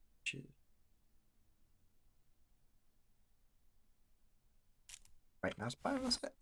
So, go, find, and we go. Rebecca. Yep, that's a dead Great, body. Oh, perfect fuck, timing. hello. I just finished with Mr. Dalton here. Please wheel him back to cold storage and bring us Mrs. Page. You got it, Chief. Use the gurney. They should be immune to ranged attack. The thing with Skelly is I always preach to ranged attack. Bow slash crossbow. Get reduced 25% up to slash. Yeah, probably. I agree with the ability to I think they should at least be a disadvantage to hit them range. I don't think damage resistance to slashing makes that much sense. Let's bring your body in and out of cold storage. By the name and click. Name was Mr. Dalton. Oh my god, turning this thing around is like ass.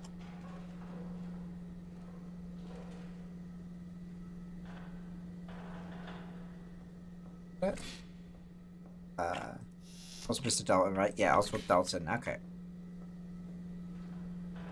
Get in there, get in there, dead body. Shit. Oh, I messed this up. Move the dead body aside. Okay, pull it out. Then slide the gurney under. Use the gurney, there we go.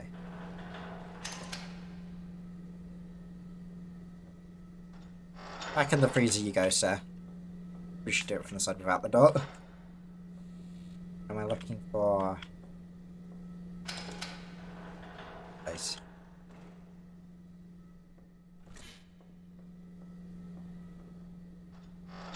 She's still got a hair gun for her, at least. Still more than what I've got going. Okay.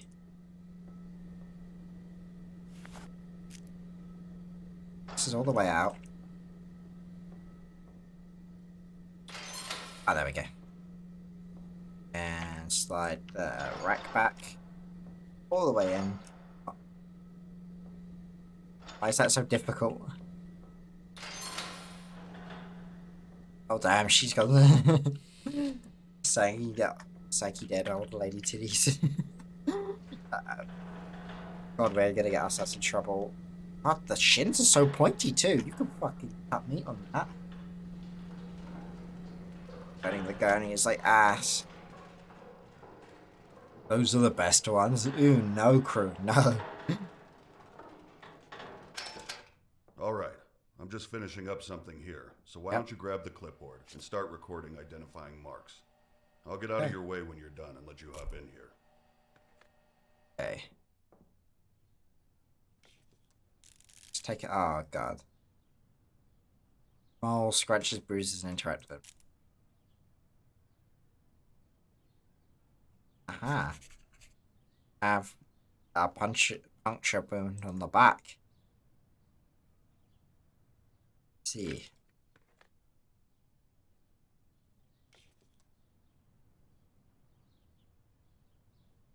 Yeah, yep, a puncture wound on the hand. I love that you can see it popping in and out. These old windows never stay latched. Oh, the window.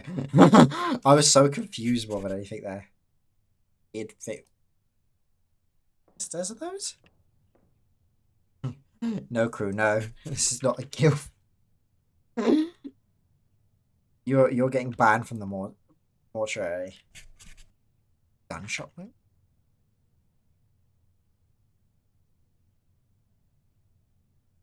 I record stuff in the face if I'm not on that.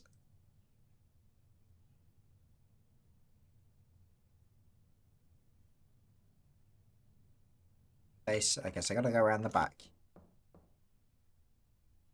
Great. Climb on in here and put everything into the record system. Don't forget to take the printout to the front desk so Zoe can add it to the packet for the family. After Sure, that, Chief. We'll get started.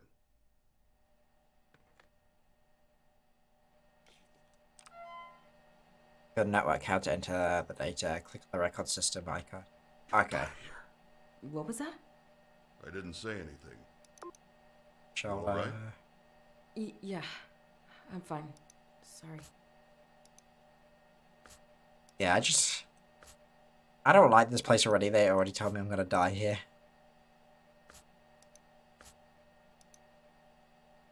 Okay. Dorothy Page. Page 87.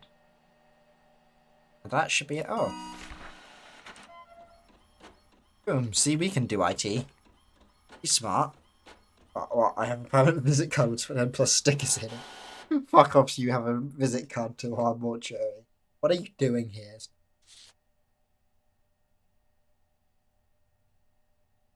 Get the fuck out, you little gobbo.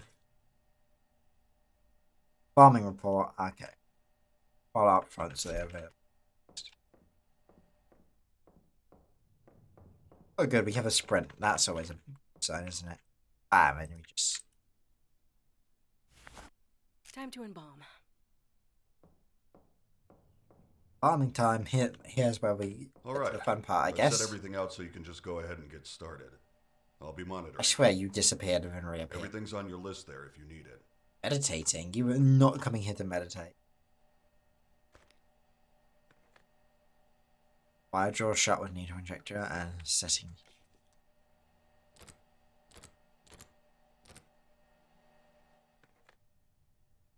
Make farming for set aside methanol.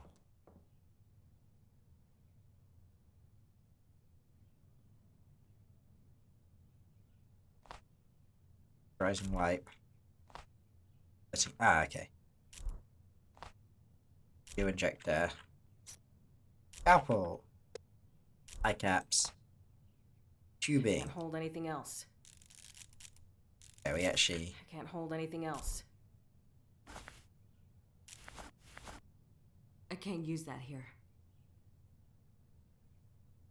It's fit. So.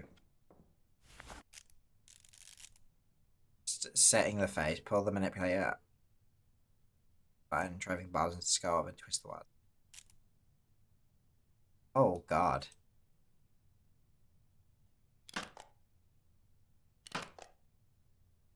This seems pretty grim.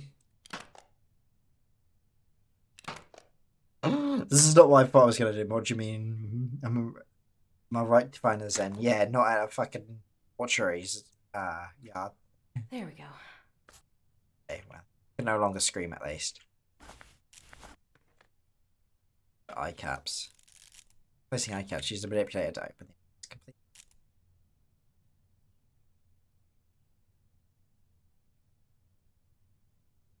Should have. There we go.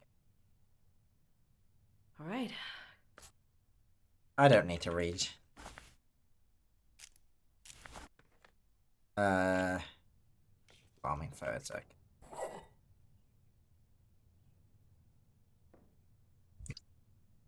I can't hold anything else. Now, what do you mean? I can't use that here. Drop it?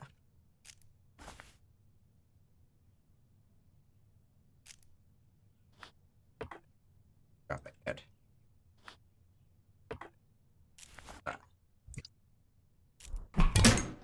Fucking hell. Sometimes that? you get chemicals that haven't been stored properly. Yeah, sure, that's They what can that make was. them pop like that. Just keep doing your thing. I'll get it. That they don't just pop like that. That's bullshit. Do they just do that?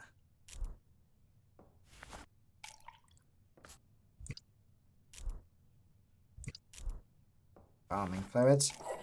All in. Incision in the carotid. Scalpel. It'll be tubing.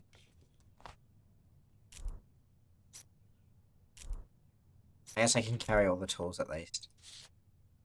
I can't hold anything else. Here. Can't. Oh. Ass. Okay, we've opened up the neck. Using items. Some items need to use directly on the body. I'm missing something. Oh, do I have to clean up the... Is that it?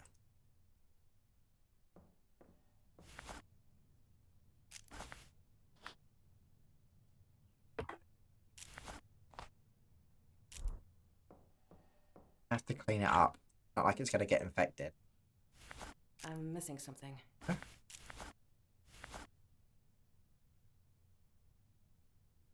I'm missing something. Shit, keep it. That board. Okay. I was gonna use forceps and clamping tubing. Clamp tubing to both things. Ah, okay.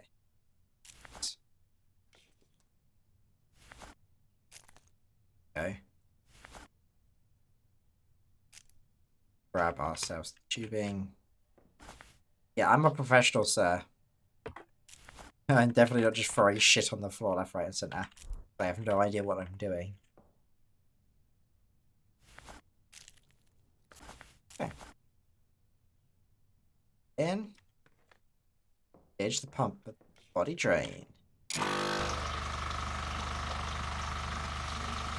Okay, I didn't expect it to literally drain like that, but you know.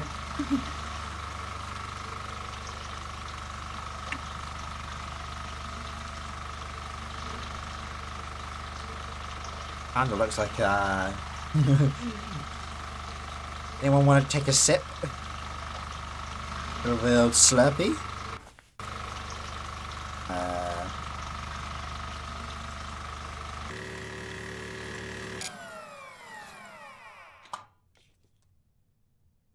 Okay. Done. Tubes. Stitch it back up. That one happened. Fill an empty IV reservoir. Cavity fluid and insert trocar into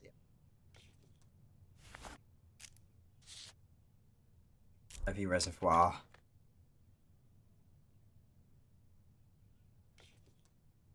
What do I... You... I was not just seeing shit then, was I? I swear I just saw a person walk across that doorway.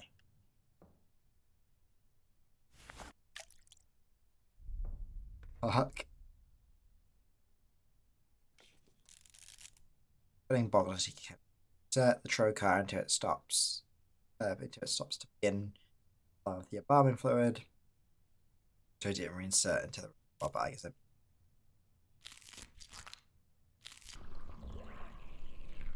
Okay.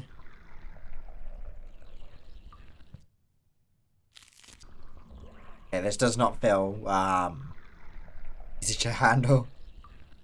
It kind of has like a mind of its own. Okay.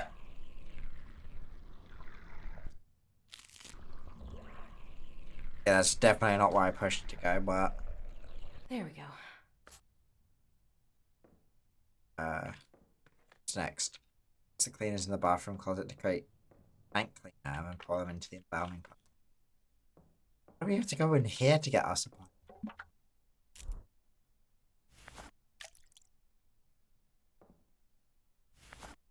That's not it.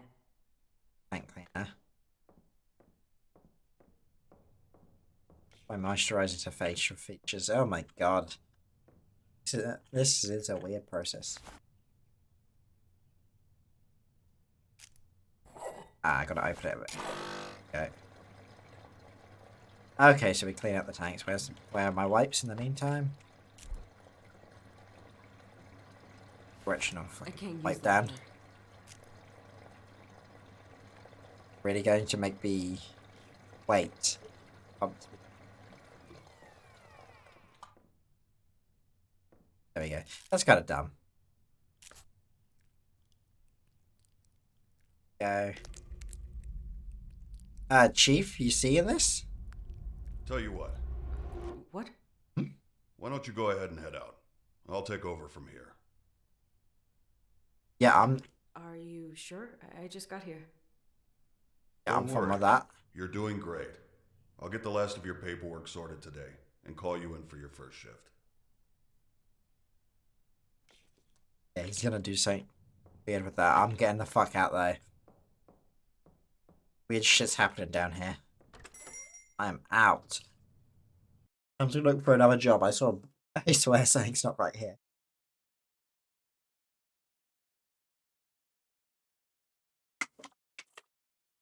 Yeah, it ain't normal for bodies to start immolating at the seams and coming alive at the same time. Really weird. So some stuff fell over. That's not a big deal. No, I know. It wasn't even my fault, but he sent me home right after that. Okay. I'm just really worried. He was supposed to finalize my stuff today. And he said he would, right? Yeah. So that's a good thing. Yeah, chill. He's gonna do it. Yeah, it just didn't feel like he meant it. Like he just said it to get me out of the building. Wait a sec, I have another call. Hello? Is that an actual system that works on hi, phones, you know? Mr. Delver. Look, But you if can I get did a anything call wrong and today, it just... beeps you to let you know when one's come. I wanted to apologize. I've never seen a system like that. Just not feeling too well. That's actually why I'm calling. I know it's late, but we just got 3 new cadavers, and no one else. Like what just happened with her? I was hoping No. you could come in and take care of You're on the phone and someone calls you and it lets you know yeah. and someone else is trying Are to call sure? you. I mean, of course. Excellent. You were doing me a huge favor. I took care of the rest of your onboarding. We're all set. And your new badge is in your personal belongings drawer in the back room. That's great. Thank you. I'm on my way right now. I hope you feel better. Thanks again. I'll see you tomorrow. Bye. Boop a doop boop. Holy Okay, shit. time for work. That was him. He signed me on. He needs me to come in tonight. See? Really? And even my landline. Well, when we just got rid of our landline actually, but our Thanks. landline did. I have to go. Like, right now. I'll talk to you later. Oh, Where are my keys? I figured it would be at least in a professional environment, but.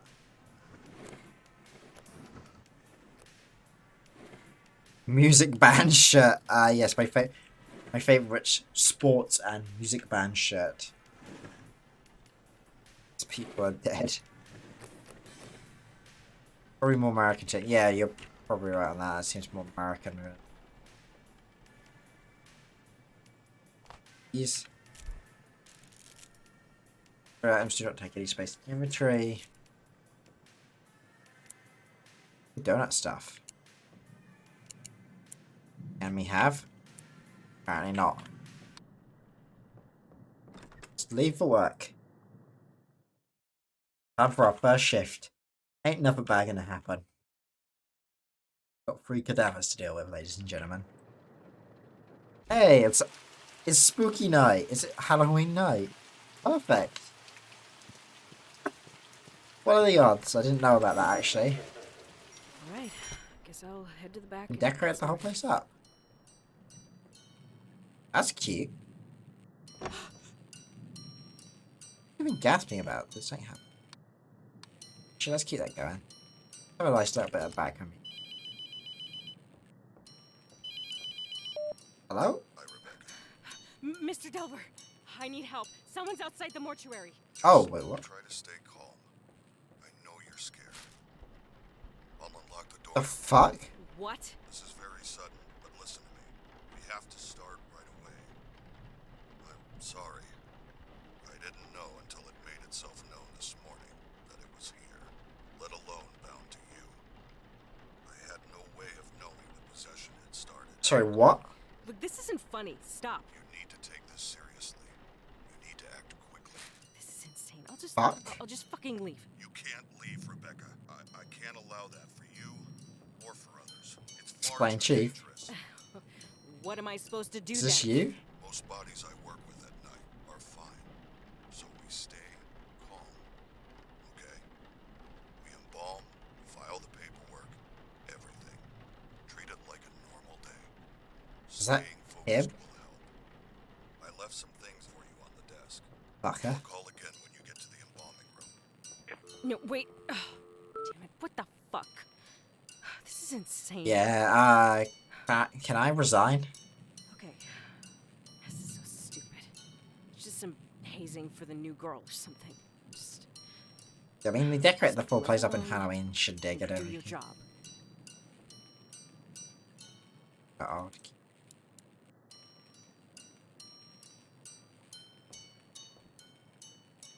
Yeah, guess so.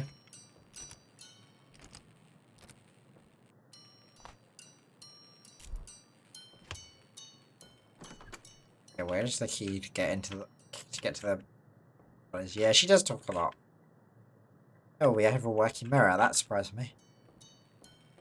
Alright, time to ruffle through his desk. See what private things he's got. I want to read that. Oh no, I don't. It's an embalming report. I mean, I don't know. I know you said not to decorate that for Halloween, but you got a funny life. I did it anyway, and you're just going to Zoe. Okay.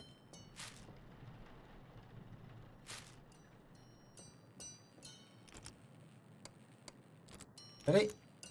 I need.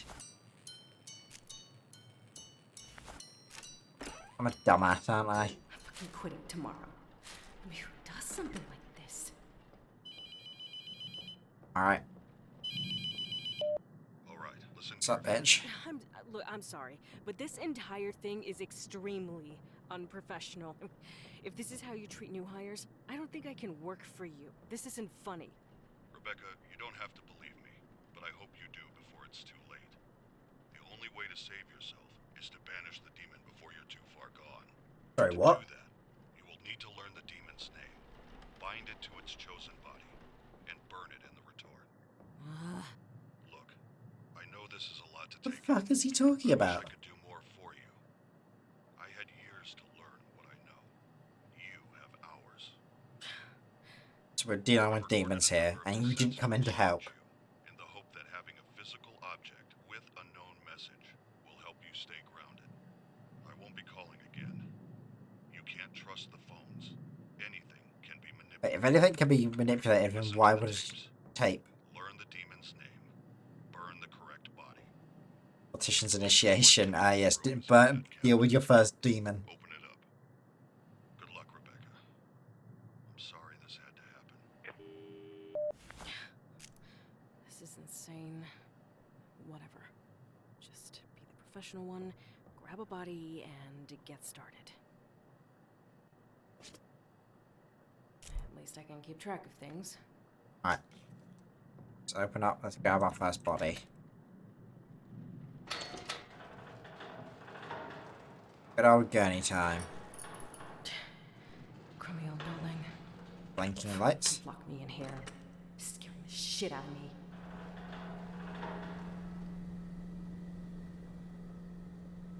Let's go for the furthest one actually first. Al Brennan. Have to turn this piece of shit gurney. Ugh, fuck me. It's so difficult to turn this thing.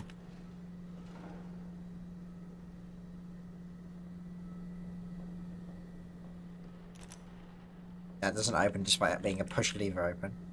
Ah, furnace. Come on, you. Come on, there we go. Okay, if I walk with it, it works better. I see.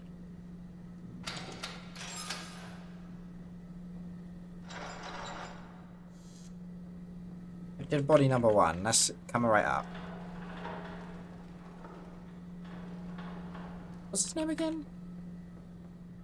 Al Brennan. For some reason I thought his name was Al Gore. That would have been weird. Alright, let's get him up on the table. Alright, let's check you out. Close the doors. First things first, we need find our medical equipment. Shit. One of those. And one of those. First we must inspect the body. Mark down any weird things on his body. Got scratch marks. Did he do... Okay, that caused me to freak a little bit. Hello? Oh. Nope. New job. I'm getting out of here. Yeah, I wouldn't ever work in this business again after that. This man must have fought a cougar or something. So, Screw this. I mean, I'm not gonna lie, crew. I'd be exactly the same as her situation. But I'm not staying in this career if I fucking time I go to work. Not that kind of cougar crew, damn it. Bonk, bonk, bonk, you stupid horny. There we go. Think. Okay, that's everything. Let's go add it to the system. Shoulder, right shoulder.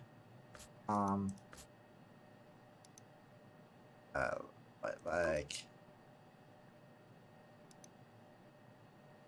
uh,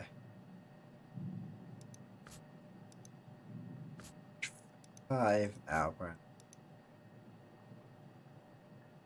Yep, that's everything. What's that? When did The night shift database. A computer program combining all my findings into one reference point. The database I need contains to all file the the copy up information on front. the process of expulsion, the tools used, So it goes most spook on the way here, isn't it? all the markings of the known demonic names. If you ever Oh. forget what to do, replay these tapes or Time look it to up in embalm. the database. The collection of demonic names is the most crucial piece to the puzzle. Yep. You Okay. will need this information. Yeah, what for? My ID card is in my personal belongings drawer. On the back is the passcode to access it. Use it. Okay. At every moment, the demon is funneling its energy through you, weakening you, until you are unable to Okay, religious resist. books. Identifying a demonic entity is a delicate balance. The further you are from possession, the more time This you is have. like, The closer you are, the more this is the what the demon old will key's make for. itself known, allowing you the information to guess I its see. name and the body it's bound to. Fuck The is all only this? way I've found to tell how far along a possession is on your own is to scribble on a piece of paper. Don't think about it. Just scribble. Look carefully. If you notice anything strange, it's starting to take hold. I'm so confused. There's a notepad and a pencil on the desk in the front room. Checking from time to time can give an idea of how long you might have.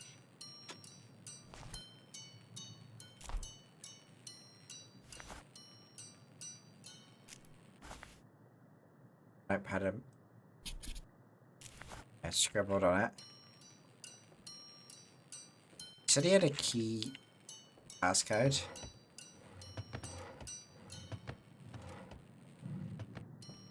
Desk. Oh fuck it. I'd love me, love me some. Like you starting all this funny stuff, but when I want to be part of the club, you shut up. What do you mean? I don't start any of this stuff. To banish I get the demon accused of venom, it. it must be bound to its chosen body and burned. The three objects in this cabinet are your tools. First, the clay tablet in the center is called a mark. Placing the smaller pieces in the correct configuration There we will go. spell the demon's name. Second, the bottles on the top shelf are a special reagent that will react to It's the like weird. Add a bottle to the embalming mixture during the process. When the mark is placed on the correct body, Okay. with the reagent Eye inside, caps.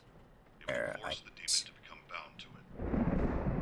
Pay attention to signs that you have chosen correctly. They can be obvious, Aha, there we go. extremely subtle.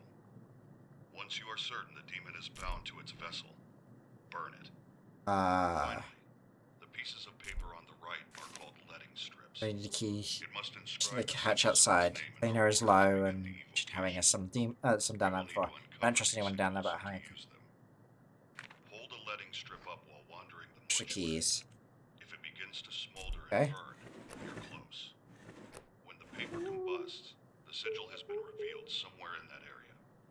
They can be anywhere, so look on walls, under What was objects, inside furniture, anywhere. The demon will inscribe its sigils over time to try and hide them, so check regularly. Once you uncover the sigils, I've use not the followed a night shift single thing database he to said because decide I've been which so demon busy it looking for is, these fucking eye caps. and use that knowledge to create the mark. The steps are simple. Add the reagent to the embalming mixture. Uncover the sigils. Build the mark and place it on the body. Then, when you're certain, burn it in the retort.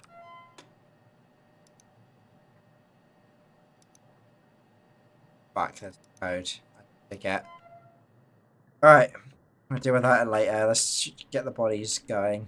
Literally call them She called him Bunny, and he was more vicious cougar today. I didn't call him Bunny. Where are these eye caps, man? Am I blind? Asked to overstock in the rest of the supplies the apartment we're in.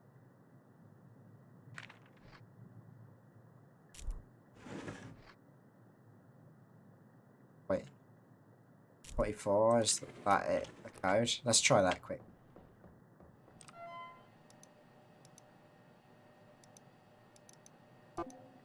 Yep. Okay, I'm confused.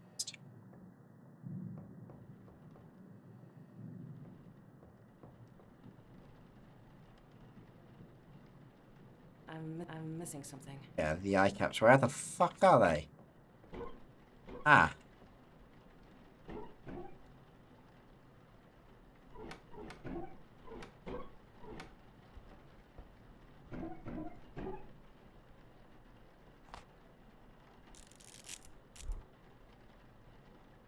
I'm looking for. Drawers, scalpels. Okay. Eye caps. There we go.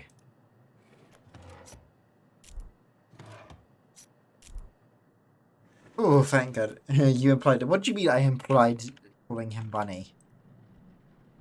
That's fucking weird, dude. All right.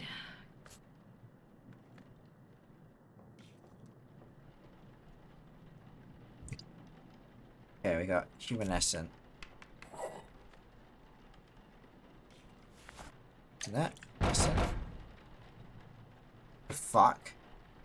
Still what even at the window, asshole.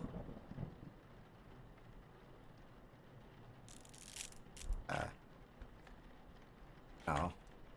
What's this? Should be able to. Okay. Formaldehyde. That's one thing.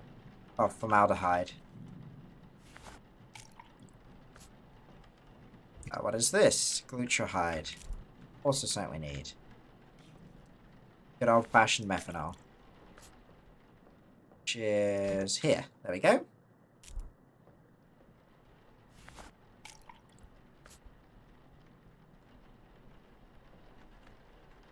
Okay. Close the lid. Agent in the old cabinet. Okay. Add.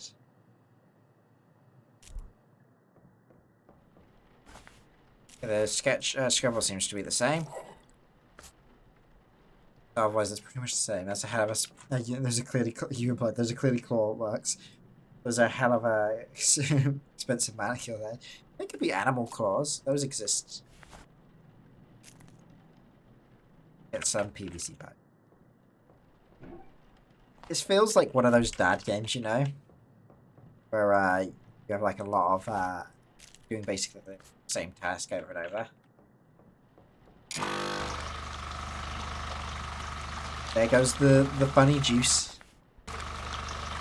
Dexter's to the punch from it. Grab an IV.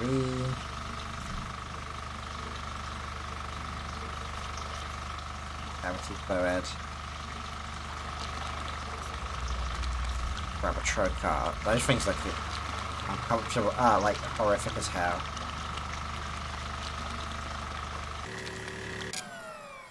Go. Job done. Take the tubes out. Get them back up. Fucking lightning. Oh! Okay then.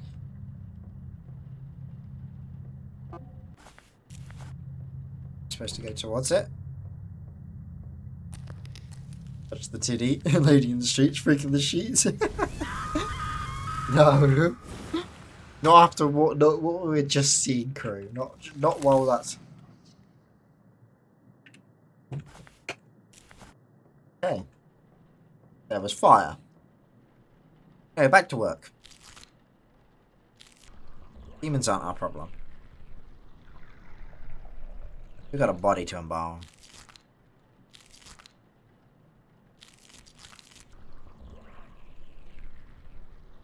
This feels like playing with a silly straw. You just hope it does the right thing. Just kind of waggle the mouse and eventually something might work. Go. There we go. Next up. Now I know why we have to walk so far. More spookums. I can't use that here. But it is still playing. Things are normal if that's playing. Let's round again. Put it in the tank. Right. Try set one again. Oh.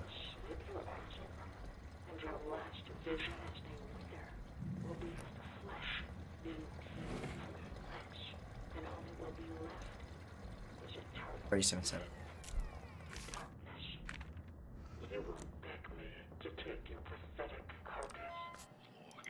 If you notice anything strange, it's starting to take hold. Okay, that's kind of weird. Jesus Christ. Okay.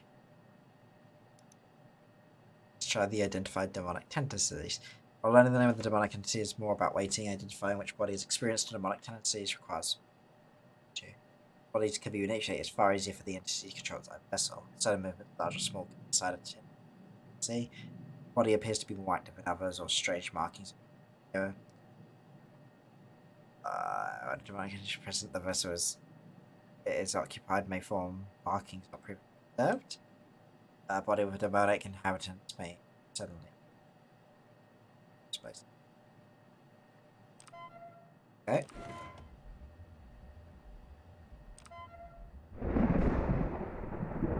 Oh, I had sight move then. How do we go back?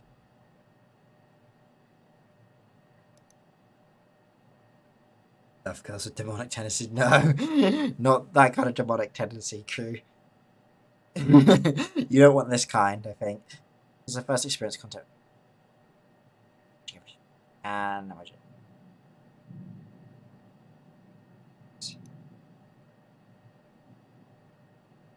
Each of these British demons have one of three houses service in the halls of Satan. House of Sin. Demon's true name is composed of hostages of bondage by other three. Okay. Have. Tools of expulsion. An entity must be bound to its original vessel and the vessel destroyed in order to stop possession. The occupied body must contain the reagent. The mark must correct. Let's try listening to these again. The Night Shift database. A computer program combining all my findings into one reference point. The database contains all the information on the process of expulsion, the tools used, and most importantly, all the Right. markings of the Good, known nice and voiced. demonic names. If you ever forget what to do, replay these tapes or look it up in the database. The collection of demonic names is the most crucial piece to the puzzle. You will need this information. Damn, you got those jiggly My titties. ID card is in my personal belongings drawer. On the back is the passcode to access it. Use it. Information bag. Okay. Number 2. To banish a demon to hell, it must be bound to its chosen body. I think this body's probably clean. The three objects in this cabinet are your tools. First, the clay tablet in the center is called a mark. Placing the smaller pieces in the correct configuration will spell the demon's name. Second, the bottles on the top shelf are a special reagent that will react to them. Add a bottle to the embalming mixture during the process. Jesus Christ, it's a clown. Placed in the correct bottle with the reagent inside. It will force the demon to move bound to it. Is this unfortunate fella? Pay attention to signs It's a that hap you've then. chosen correctly. They can be obvious or extremely subtle. Once you are certain the demon is Oh, bound to fuck's its vessel, sakes. I have a body coming through. Beep beep. finally, the pieces of paper on the right are called letting strips. It must inscribe the sigils of its name in That's our rude, Mr. Demon. vocation. You Why did it just save? Hold a letting strip up while wandering the mortuary. If it begins to smolder and burn, you're close. Think about a letting strip. If the vapor combusts, the sigil has been revealed somewhere in that area. They can be anywhere, so look on walls, under objects, inside furniture. Anywhere. The demon will inscribe its sigils over time to try and hide them, so check regularly. Once you uncover the sigils, use the night shift data. God, this is creepy and weird looking, isn't it? I'm just socially drained right now. I don't think that's going to help with your social battery, you know? Getting it on with a demon. Build the mark and place it on the body. Then, when you're certain, burn it in the retort. It's just,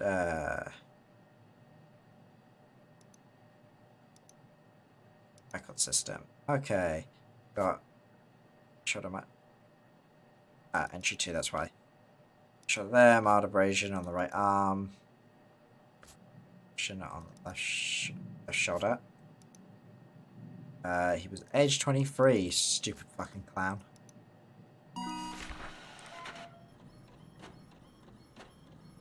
Spent the whole evening helping some e-girl run game, probably older than her, to function on her laptop. She read followed art. I see nothing of that. You didn't get to see any of the art. Damn. Oh boy.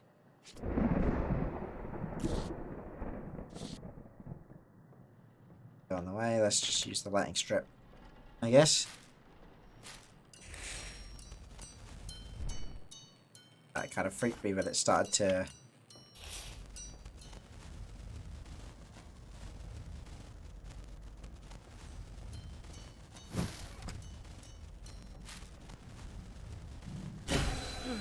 Ow.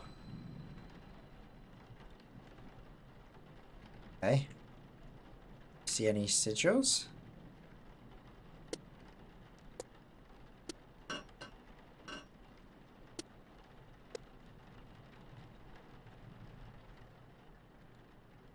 I don't see no signs of anything.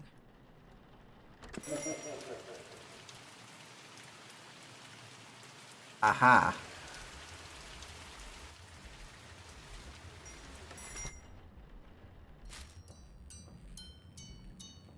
Shit's getting funky wonky. Precision of shit not working got projected onto me. Heck no, I know what she even did. No share screen, even better. No team viewer. Wait, really? Slime. That sounds fucking up. Rough, dude. Feel bad for you, man. We have a mark. Let's a quick look on the sigils. Okay.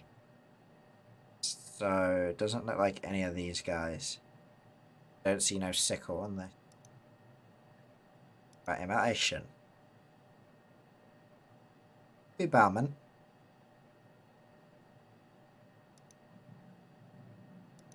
Observation. I don't see none either, so I want to put that in the bottom slot at least.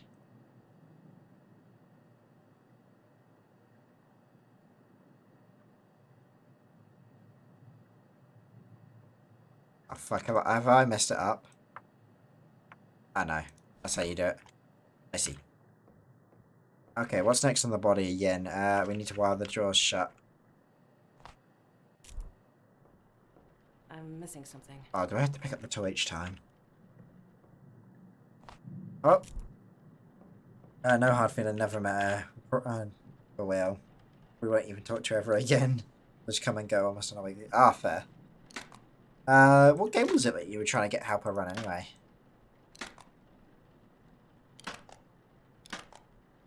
For it to be like that was that old. There we go. Something not safe for work, isn't it? Oops.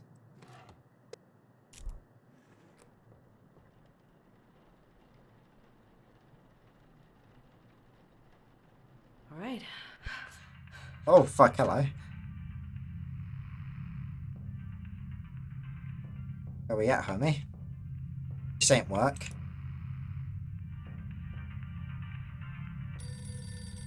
Oh, cool. Gothic. Oh! Shit, I didn't realize that game was that old. Not that I know much about it anyway. Yo, they're having a party without me? The party animal?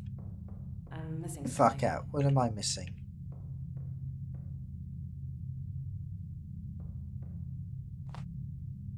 Wait. Ah. That'll do it.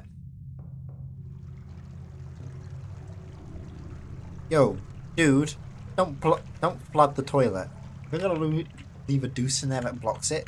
Don't flush it. At least try and fucking stick it. Oh. You did this to me. What do you mean I did this to you? Fault. Oh, fuck. Hello.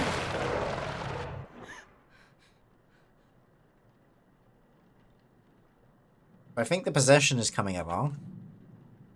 Damn, that man's got a bulge. There ain't no fucking... I bet... You know, with him being a clown, if you squeeze that, do you think it goes...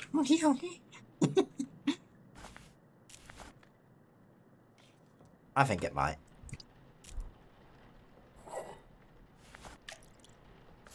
I think we should test it.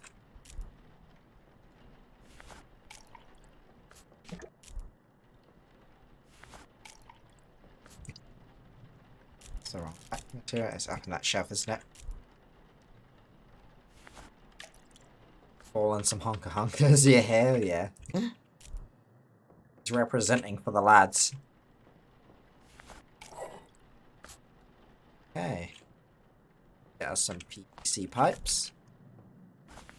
More calipers. Yes, I do. And scalpel. That's kind of dumb that they're single. Well, I can kind of get it with the scalpels. Battery stuff. Makes no sense to me. I'm missing something. Oh yeah, I want to use the archery forceps, and then PVC tubing. And then we hit go and hope that this bitch ain't possessed. At every moment,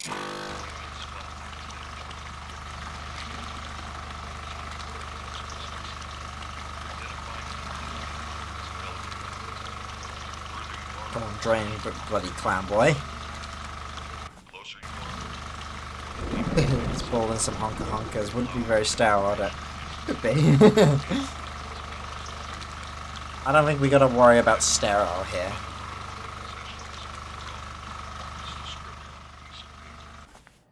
don't think about it. Oh. Just scribble. Look carefully. If you notice anything strange, it's starting to take hold. Yeah, no, I didn't realize that's how it worked. Pencil on the desk in the front room. Checking from time to time. I might be fucked soon then. Hey, yo, Nico, how's it going? Yeah, we fucking burn this shit.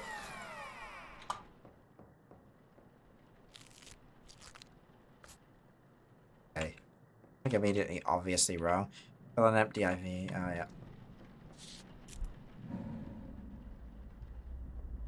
Woo!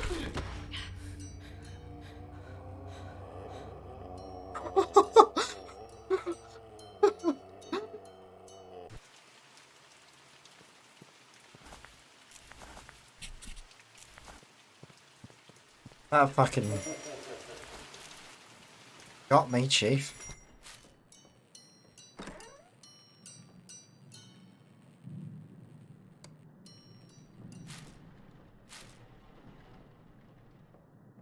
Damn, that was rude. Alright, fed that up. What am I doing with this again? Oh yeah, getting the weird stomach pump thing. See, this is why we close the doors when the demons are around. You getting scared me good. That was the weirdest whimper of a scream I've ever let out. Definitely not my proudest scream. Filling up the jelly man, filling up the jelly man. It's weird where it doesn't always let you go every angle with this thing. Or like when it chooses to let you do it. There we go. Time to clean that bitch out, and while we're cleaning that bitch out, things aren't getting worse. wanted to take that with me, bitch. I already have one of those.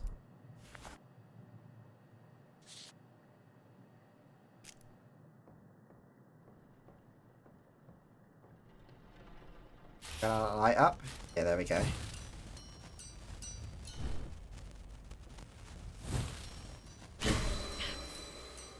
Okay. Okay, we got a fucking spitty tricycle.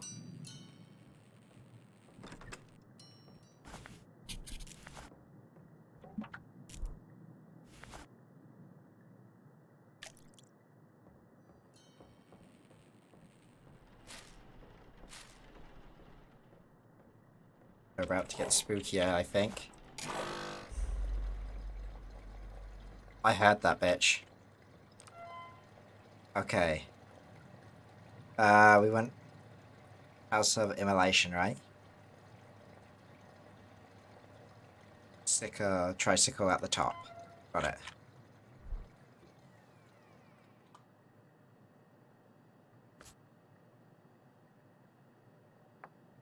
Tricycle mark. I'm pretty sure. I will double check. I think this is the only one it can be. Tricycle, hooky. Yeah. Hideous. The tricycle. And my weakest scream. The fuck ain't even a dragon deal. We ain't getting no dragon deals. This is not the time for bad dragon group. Okay, yeah, so this is the only one it can be. So we want a P and a H. Getting my fucking PhD going.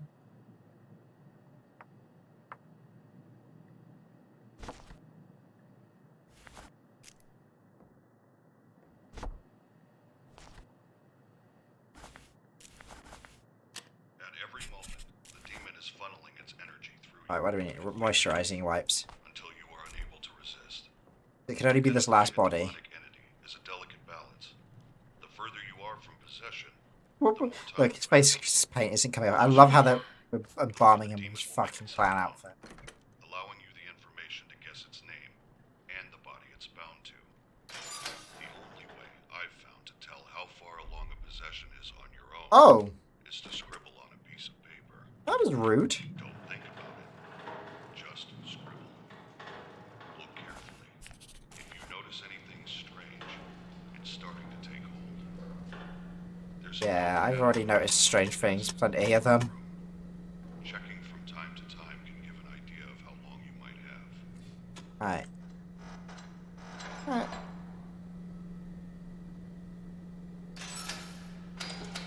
Okay. Back in he goes. Let's just check on the other dude, just in case. Might have had some new markings. Oh, you looking good, Chief? Yeah, my scribbles are just, yeah, looking worse and worse. Well, actually, no, they haven't budged for a bit. Okay, this dude looks normal.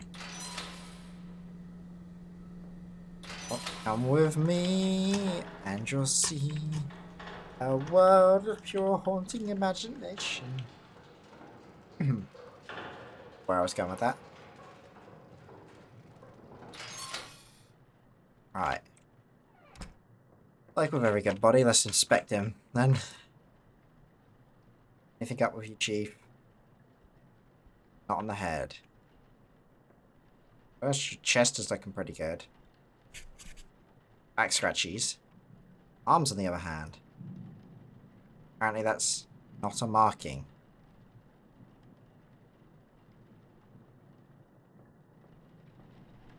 I wonder why the bows ain't playing no music.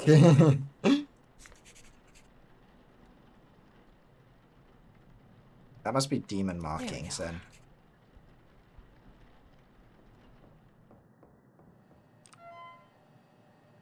Those off our deep stuff. Right, entry free. Shoulder. Arm is. Oh. And something on the left leg. 7 Jonah Heart.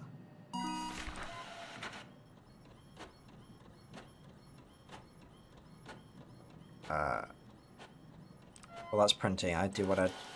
Let me cleanse these fuckers.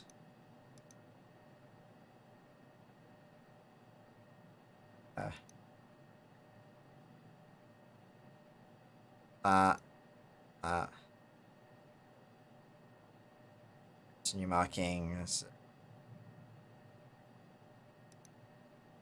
Did tell me. I will just leave up the page that I need. File map. And I guess I'll listen to them. To banish a demon to hell, it must be bound to its chosen body and burned. Ah, okay, yeah, just The literally three objects in this cabinet. turn and burn. First, the clay tablet in the center is called a mark. Placing the smaller pieces in the correct configuration will spell the demon's name. Second, the bottles on the top shelf are a special reagent that will react to the mark. Add a bottle to the embalming mixture during the process. It's just getting When the wobblier mark and is wobblier. placed on the correct body with the reagent inside, Let's just get on with this it will then. force the demon to become bound to it. Don't have much time left, I don't Pay think. attention to the signs that you have chosen correctly. Boop, boop, boop, boop, They boop, can be boop, boop. obvious or extremely subtle. We gotta speedrun this then. The demon is bound to its vessel. Doing this in silence, no shot. Yeah, doing this kind of job in silence is kind of. I was expecting music or some shit. The sigils of its name in our world to begin the evocation. You will need to uncover these sigils to use them. Hold a letting strip up while wandering the mortuary. If it begins to smolder and burn, Okay. close. And boop, Buzz, boop. Right. the sigil has been revealed somewhere in that area. They could be anywhere. So look on walls, under objects, inside But furniture. quick, so the demons don't eat my ass.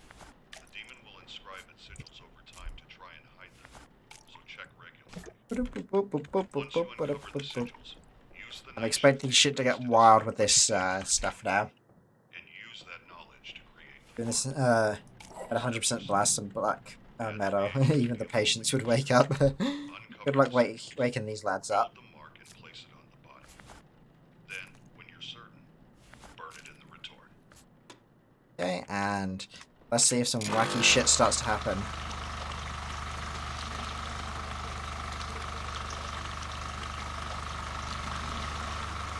Yeah, that's that good juice. Time to fetch me some sip.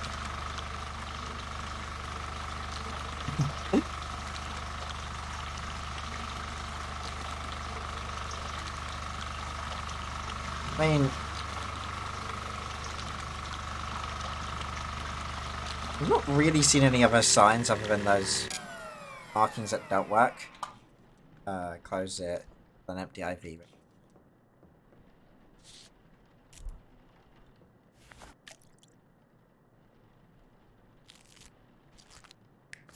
Fuck you.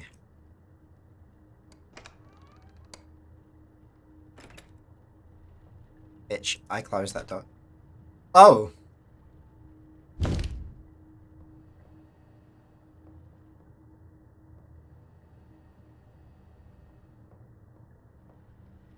You know, you need to come back here, sir. I have a job to finish. I'm getting the fucking stomach pump. As soon as I find that fucking light switch. Okay. No light switch. I hate you. Please, don't. Ah, fuck. Always a door. Oh, shit. What is this place? Rehab? Hospital? I miss you so much. Oh, I damn. don't care about anything anymore. I don't want to be here without you. Is this why I got into the embalming business? Because I killed someone? I love you. I wanted to spend some more time with them. Yeah, one last ride.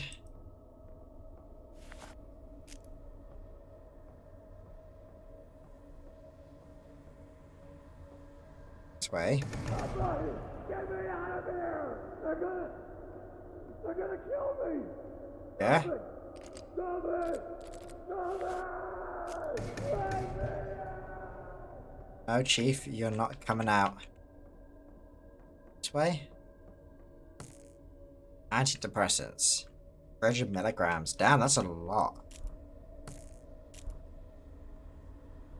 Like, For a reference, the ones I'm on, I'm taking 30 milligrams a day. Fucking strong dose. Dream harder, kiddo. How do I get out of here?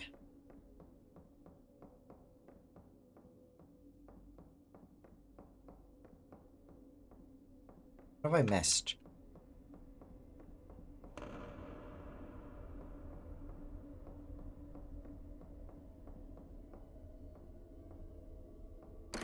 Administration, there we go. So, okay. That unlocks the high risk door, right?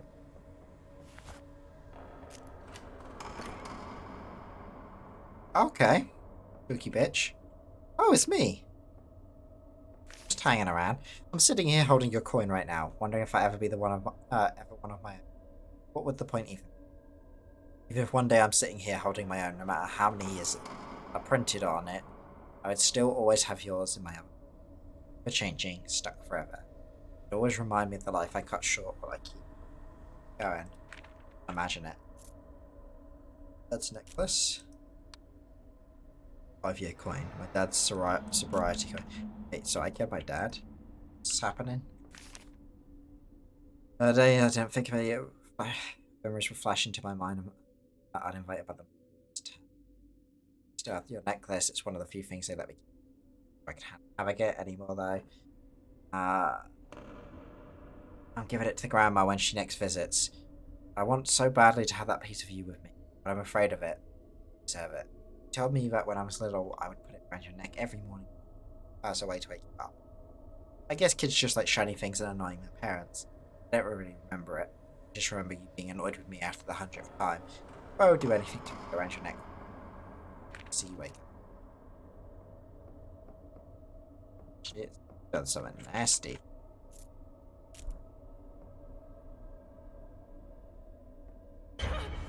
Oh, hello. There we go.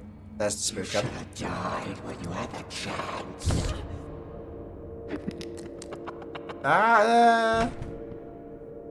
Wrong.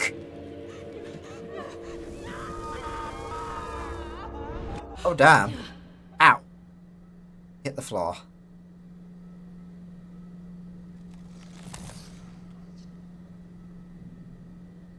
Yo, you were packed away before. Get back in your cage. Fucking clown.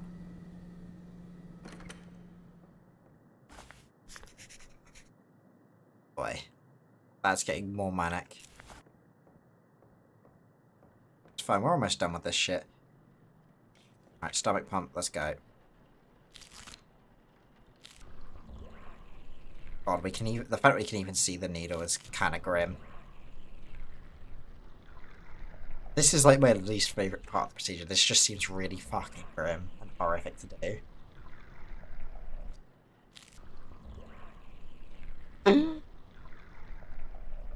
We're almost done.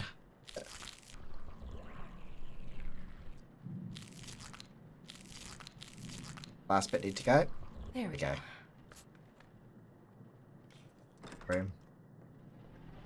Fucking bollocks.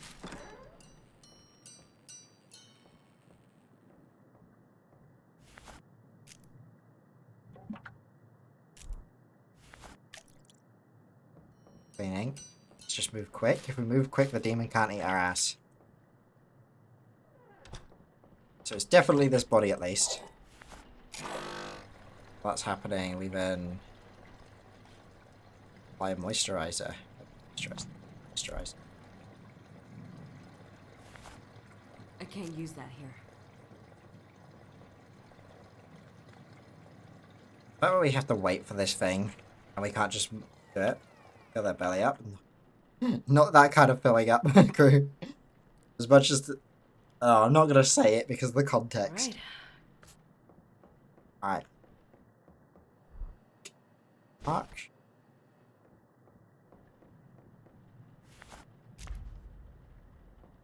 Okay, Chief.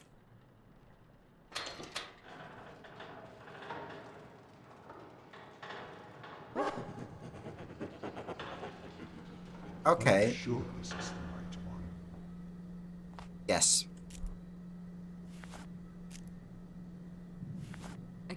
can't use that here.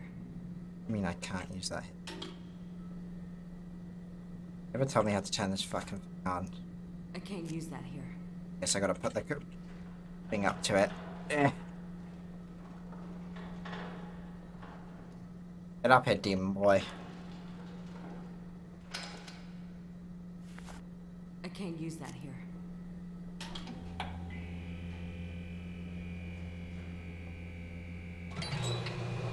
Get the fuck in there.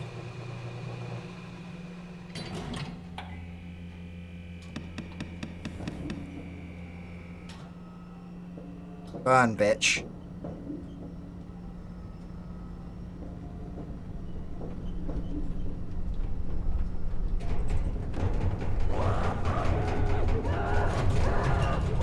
Yes! Fuck you, Mr. Oh, shit! No one told me it wasn't blast rated.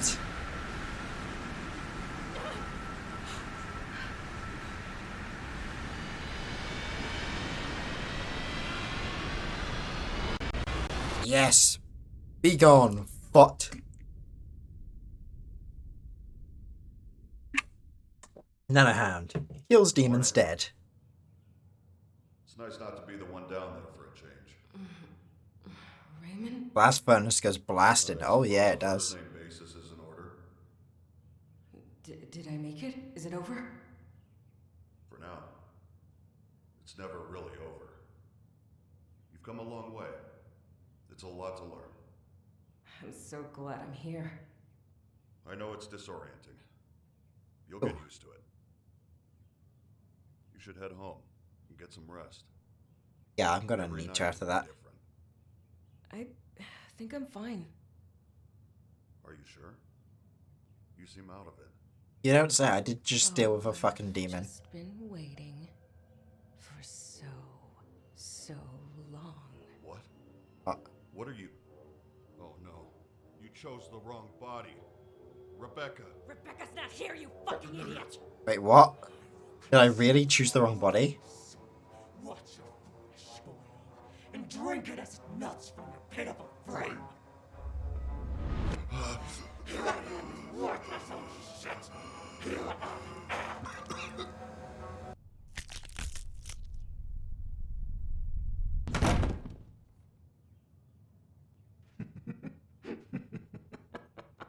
The fuck?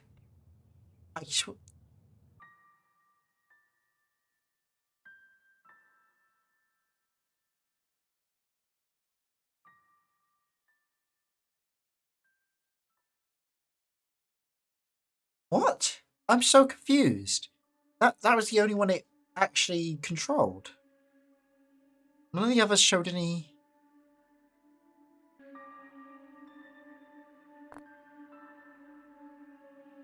Alright, I'm gonna put a quick ad break on and I'm gonna go pee and then we're gonna try this again. I'll be back in like a minute.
And back, bozos.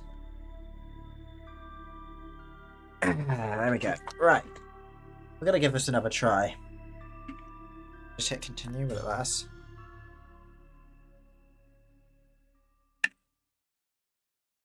It was grayed out, but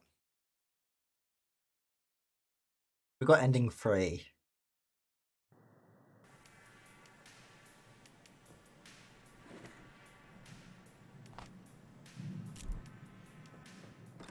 Off we go to work.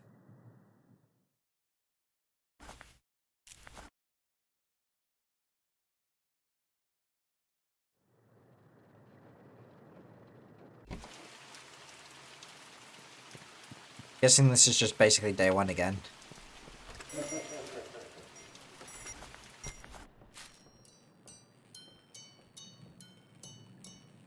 Yeah.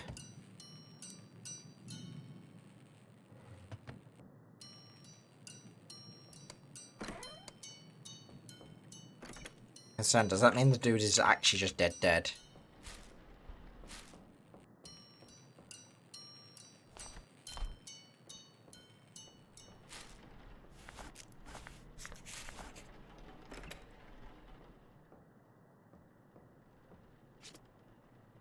least I can keep track of things.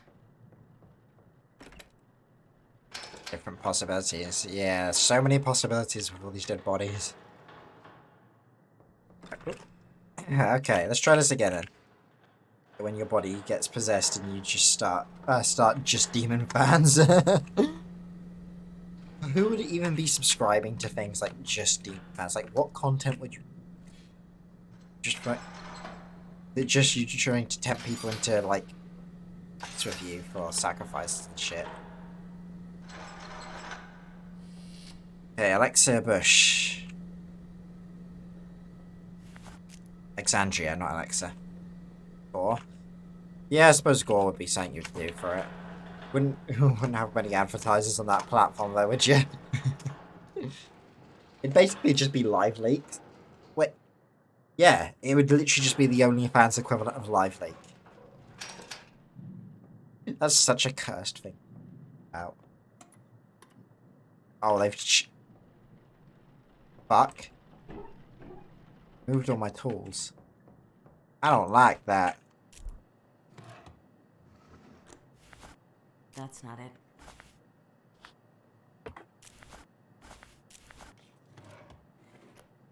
Oh. Wipes in that one. This is not a feature I am a fan of. Live link ain't sub-based and you can't really talk to your audience. No, but that's what I mean. Like, it's basically the equivalent. Or would be. They're up there. Where's the fucking staples, though?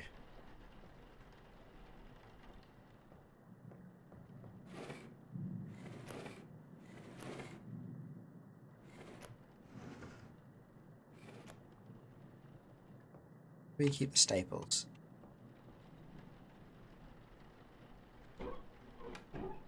Chat holler if you see the staples, because you know I'm blind legally at this point. Scalpel I'll take, smoke pump I'll take. Eyelid things, isn't it? Yeah, high caps. Setting needles, there we go. First we must inspect the body.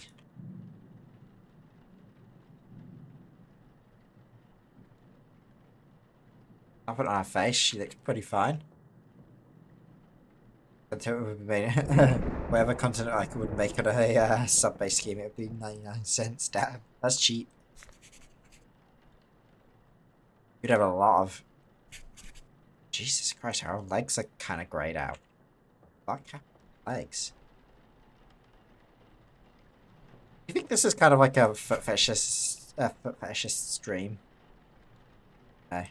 Get to check all sorts in the body. Like look at the feet, the deceased. There we go. Right, that's everything. Body. Let's get it printed off. Right arm, right shoulder, right leg, arm. 23 at Alexandria Bush.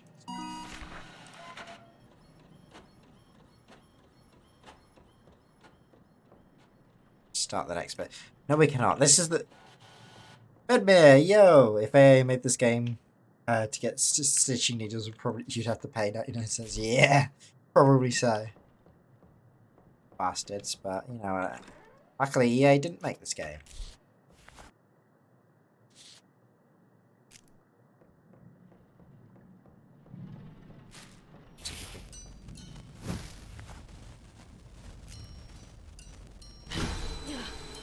Okay, what we got? We got a weird, like a pie symbol with the circles. How you doing anyway, Medmere? Been a while. Chunk, chunk, chunk. This game definitely is not for those of the, you know, weak stomachs or the constitution, I call it. Faint of heart. There we go. Be done. Okay, eye caps next. Get our eyes sorted. Boop. Boop. And close them for good. Right. Back on draining itching agent. Luminescent. Good. Manager hide. Going fine, we're not going crazy yet.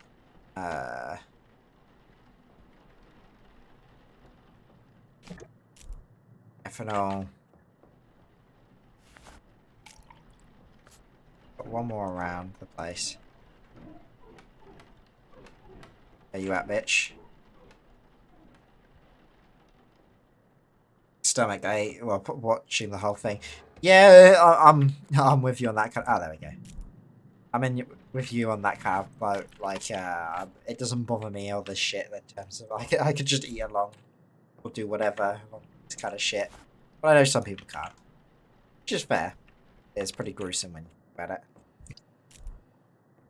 Game's nothing here with my teeth ain't weak for a weak stomach. See was actually we left the key on the floor, didn't we? Already got the scalpel and everything else. That bitch open. Apparently I didn't pick up the fucking... Oh, that's right. I didn't find them, did I? Oh no, I did. I just didn't pick any up. Oh, refills. Forceps, PVC. Let's drain that bitch.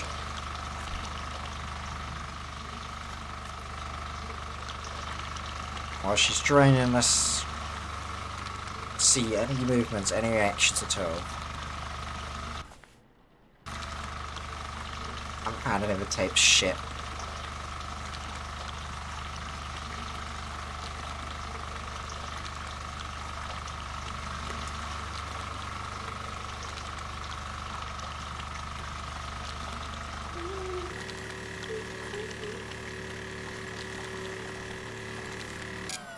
Okay, she made noises.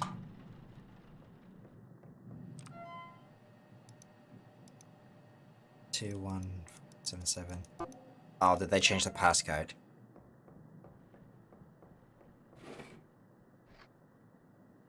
Yeah, 4008. Got it. 4008. Enter. Okay.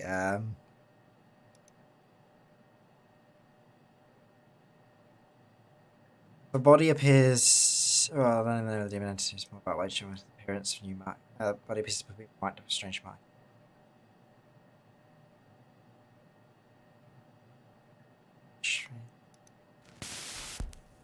Alright. This working? Passcode's always saying shit.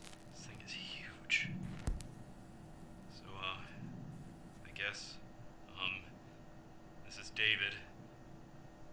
Raymond, this feels insane, but I think you were right. This has happened a few times now, but let me see if I can get in here.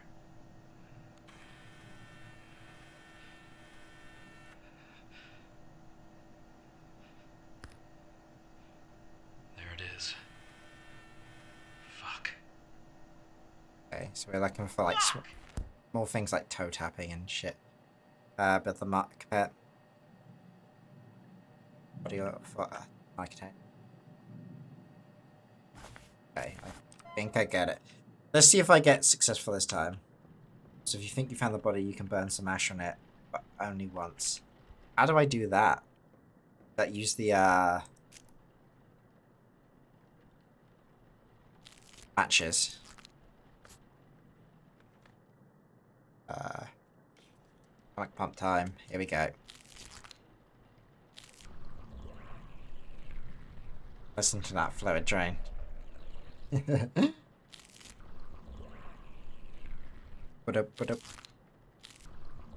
But how did they make the controls on this bit so fucking wonky? That's the bit I want to know. This just feels wonk as fuck to you.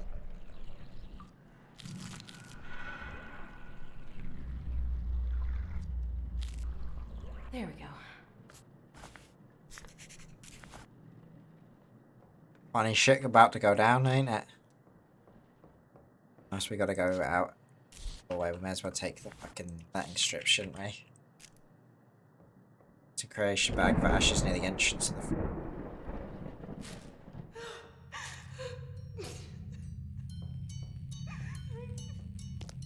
Will you help me? No. Fuck that.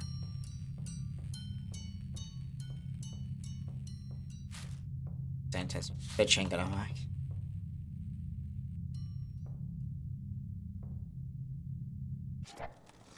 Small photo. The back year of arrival at the house of death. The birth of its creator. Shall be the 6th.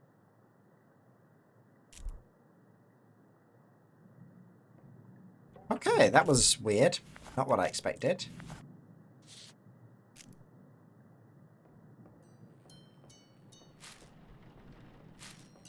Grab the matches if I can. Just there we go. No, we should keep a more stocked set of matches, shouldn't we? Okay. We got a H this time as well. Let's have a quick look in the old database, I guess. We have a H and a pi. Not him. Not him. But I don't see pi on any of them. So it's none of the immolation guys, at least. The body will have a symbol on it. You need to match the symbol of the script on. Oh, okay. I mean, last time, yeah, it seems sometimes you can just deduce it from symbols that you find around the place. So there's pi and there's the H, so it could be Covas. Isolation.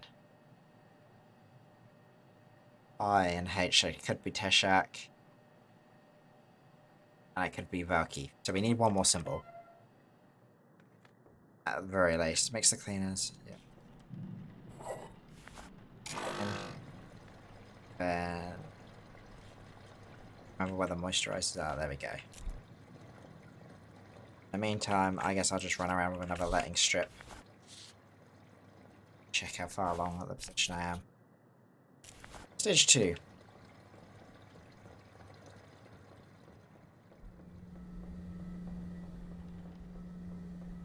And here, running out the badge just to double check if you have the right body and not a false positive. Okay, it's good to know.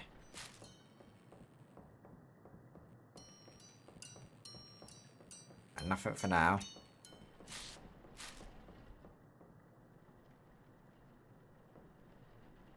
The old face of moisture. All right.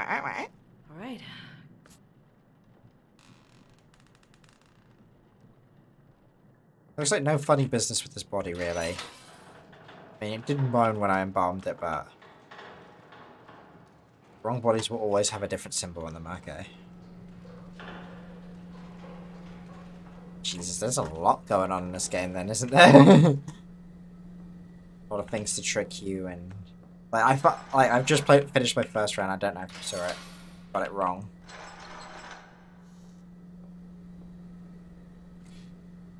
Okay. It's bitch next, I guess.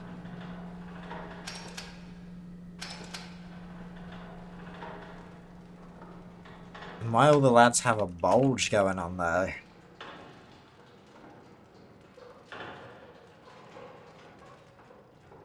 Yep. Body's up.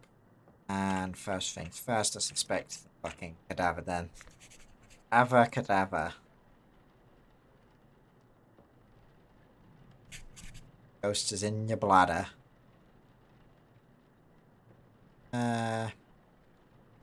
Weird rashes.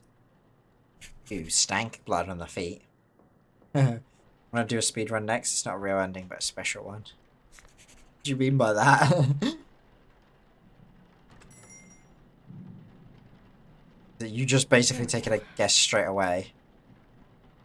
Or like burning everybody or something stupid like that. Game sets them down, so I'm done with that body. I'm gonna have to close that. Entry 2. Dominic. 3 pushes on the head. Left shoulder. Shoulder. Right arm. Leg. Leg. Submit. Rebecca, come here. Come here now. Bitch, you ain't here.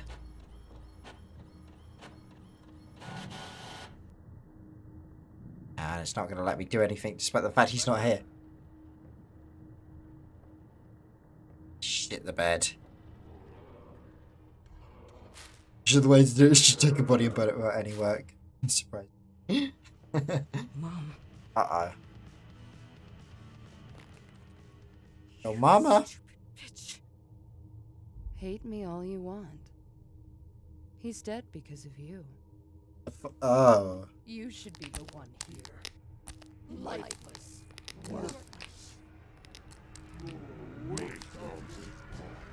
You know, you really learnt your fucking movement skills from fucking Gmod there, didn't you, Mr. Demon? Let's take the notes. No, I didn't. Hey, more curse shit going on. That picture of Jesus ain't gonna help me, is it?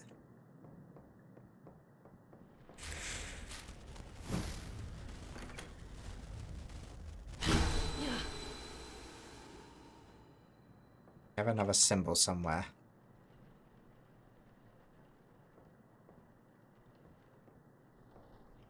Assuming it's in this room. Could you... Ah! Okay, we have like a G. So let's do a quick cross-reference of the demonically shit.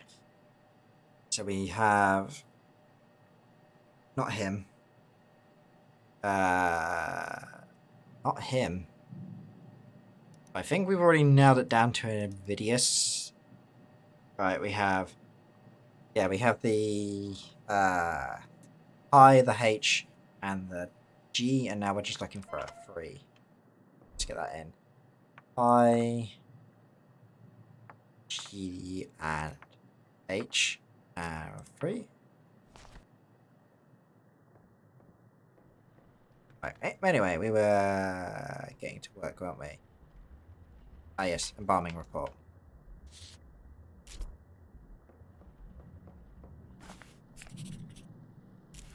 Yeah, I can see the E forming.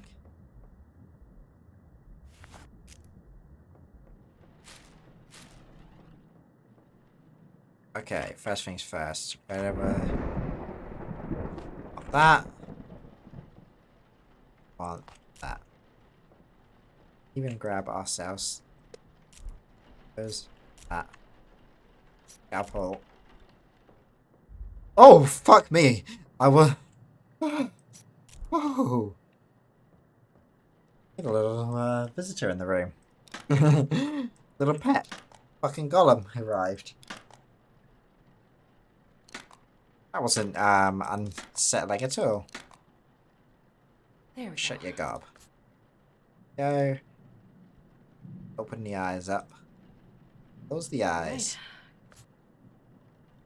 Now it's time to fucking mix some chemicals. We're going back to science class, boys. Where do I leave all the chemical shit? Brain empty. There we go. Chemical 1. Evanescent. Whatever that is. Formaldehyde. Butylaldehyde. Ethanol. Now time for the fucking Holy Spirit. Alpha reagent. Where do I get the PVC? There we go, there's the PVC. Let's get this beach open. Also the PVC tubing. You get an achievement just for skipping work, basically. I see. Okay, now we watch this body like a fucking hawk.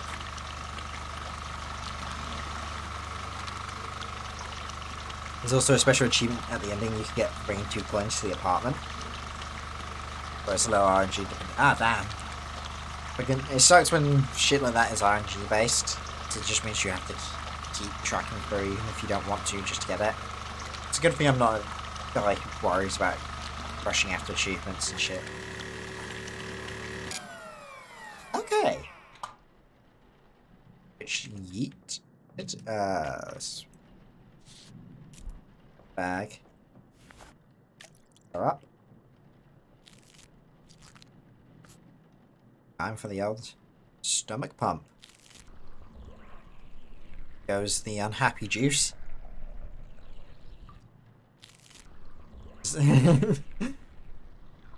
Weirdly, this is making me hungry of all things. There we go.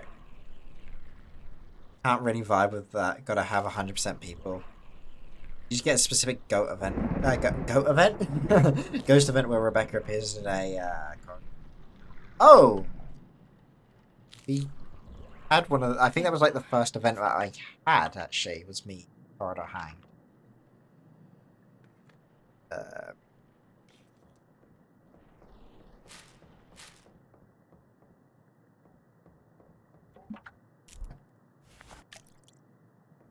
So, let's clean the tank, and then it'll be just a case of moisturize the body. Oh! We have another friend.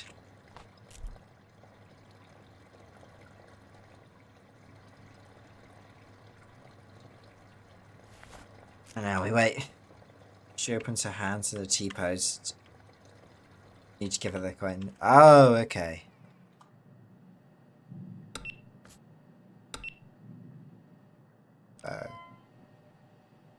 Okay. The night shift data. At every moment, the demon is funneling its energy through you, weakening you, until you are unable to resist. Wipe him down. Identifying a demonic entity is a delicate balance. The further you are from possession, the more... I feel like my possession just jumped up super fast with it. The more the demon will make itself known, allowing you the information to guess its name and the body it's bound to. The only way I've found to tell how far along a possession is on your own is to scribble on a piece of paper. Well, I mean, that just made my life easier, Mr. Demon. Just scribble. Look carefully. If you notice anything strange... That's just convenient that you let me out. Oh, let this body out. Ship says, and I like this ending, this one is wholesome. Oh, shit. That's kind of a shame that the wholesome ending's RNG then. Can't resist it. I'm a morb! No crew, no fucking morbing over the corpses. Okay. Granny has nothing wrong with her face, apparently. And on the back. Just one of those weird bloody marks on the arm again.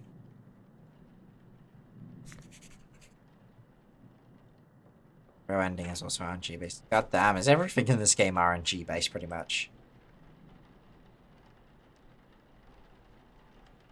There we go. Okay, Grandma doesn't have many wounds on her.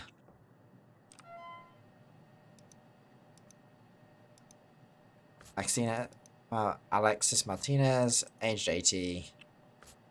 On her left shoulder, all on the left leg, rushing her right leg. Suddenly.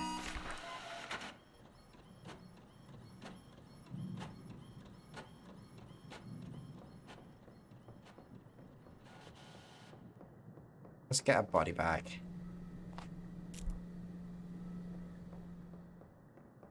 I still have I am absolutely nowhere near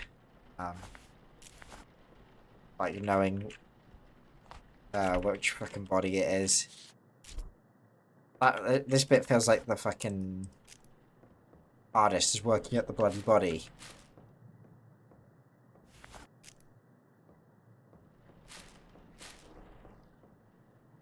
Grab some eye bits. Stomach. Flappers. Scalpels. Alright, let's begin the procedures then. Bonk, bonk, bonk, bonk. Ready? Gotta start doing funny shit while I'm working on the body.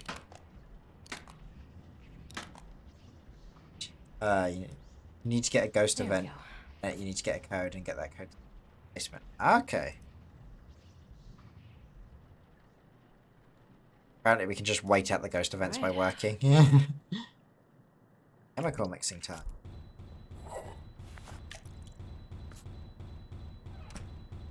Close that.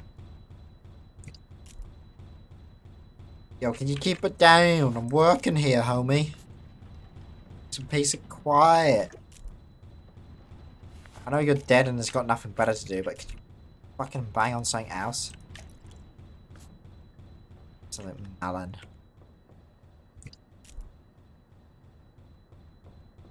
Like how we just keep like loads of those mark boards and they look like fucking cheese wheels. Right, PVC. Hey, stop the banging. Too big. Was that so hard? Just shut the fuck up. Alright, anything weird going on with the body?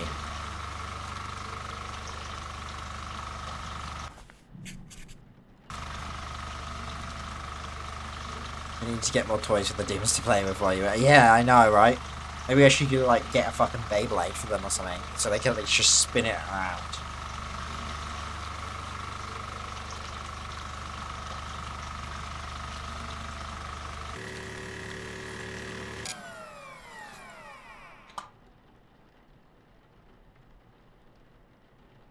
Still nothing from the bodies. The fuck?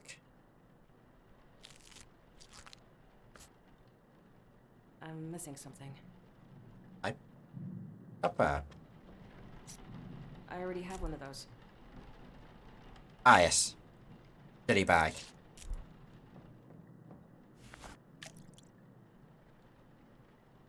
Let's go.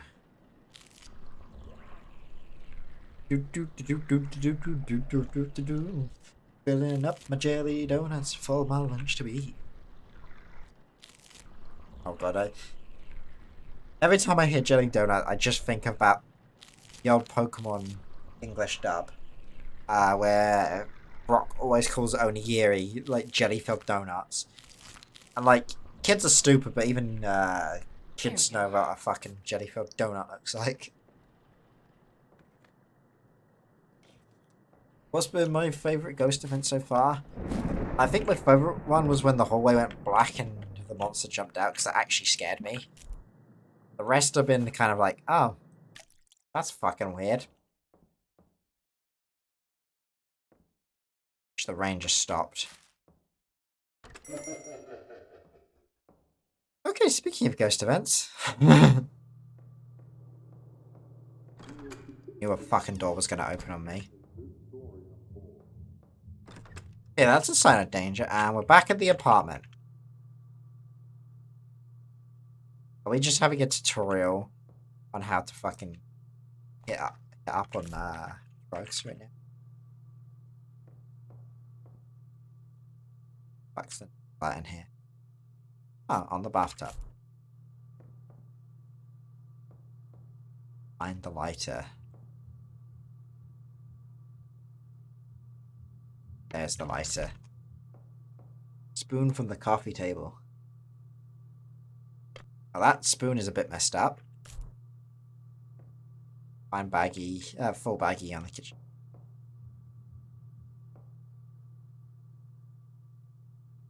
There we go. Guess it's time to hit this shit up. There's 420 blaze it, my friends. Fuck is a jelly donut? Jam donut.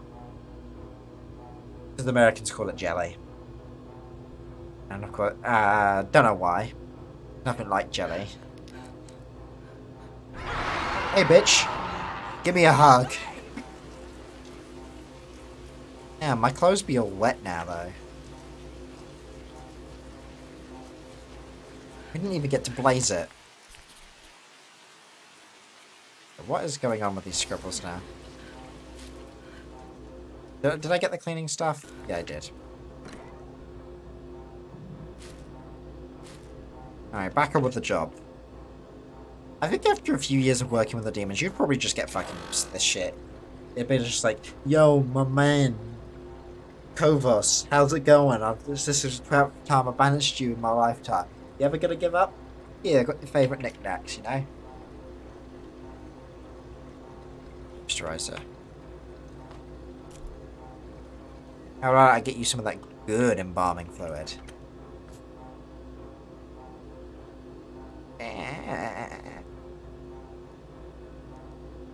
Right. What you motherfuckers doing over there? Yeah, exactly, you know. Get back in the bodies where you belong.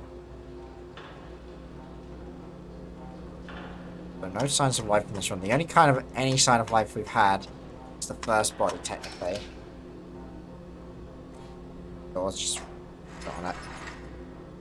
Let's try the first body again.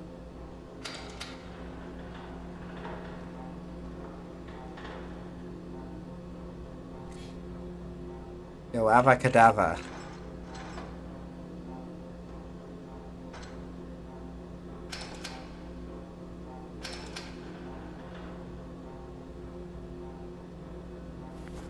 I can't use that here. I can't use that here. How do I use the matchstick and the cremation thing to make ash? I need something to burn.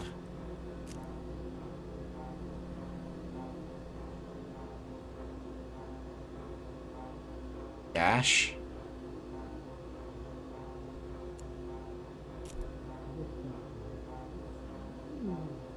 Yo, Grandma, how's it going? I don't remember your eyes looking like that. Front door's open, bitch. Ah, from the furnace. I just wanted to visit you. Okay, Grandma, look, I am kind of busy with work. I do miss you, but I literally saw you in the diner the other day. Something. Oh, that's a very nice knife. Did you get that from IKEA? Slit your wrist for me. Just a little cut. Now, how about this, Grandma? Why don't we put you in the home? What's wrong, Rebecca? I think you've been drinking again, Grandma. Don't be afraid of your grandma. Okay, Grandma, you said you wanted to slit my wrists, not stab me in the chest. Man, Grandma's scary. She's got that real fucking hustle.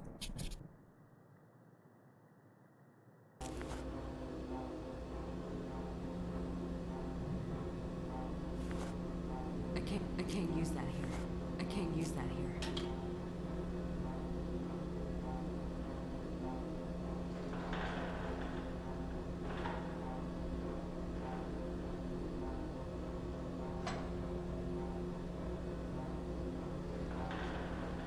Let's body back on here.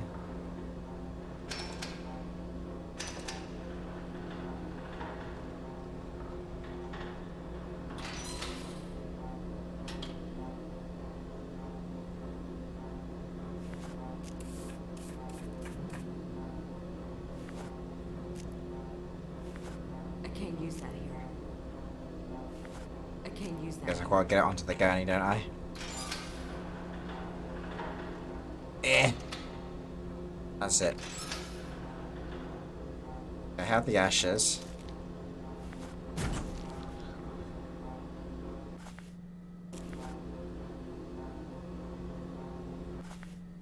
Yeah. I don't think that's the right body. Well, I have no clue because I've seen no signs of...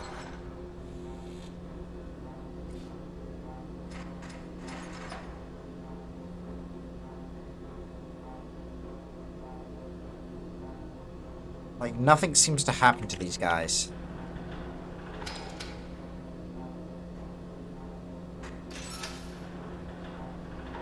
You don't have the clown this time, boy.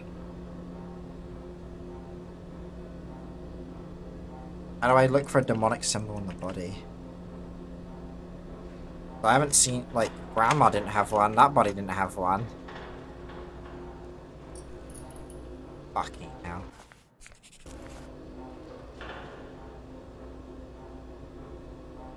Can't get past the gurney. Door's stuck.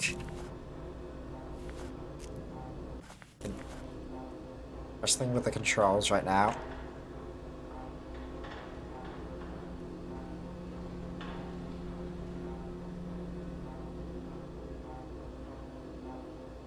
Oh, it appears near the end of the position. Fuck off, phone call. I don't have the time to do it here.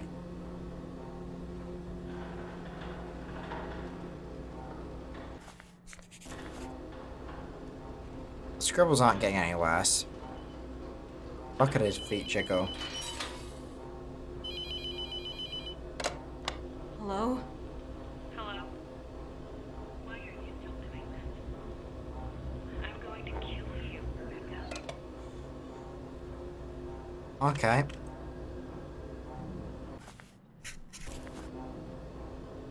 Still no sign of any fucking symbol.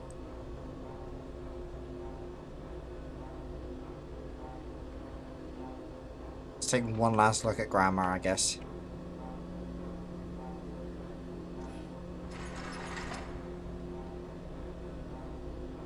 Anything on them psyche titties, Grandma? Nope.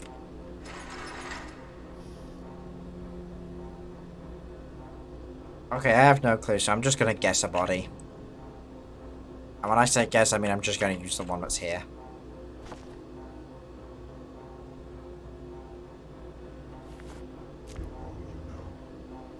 Yep, sure. I probably am. But we're gonna burn you anyway and find out, aren't we? I stapled your mouth shut. Keep it that way, bitch. Yep, but you know what, Meda? I've been not given any clues. I've checked all the bodies.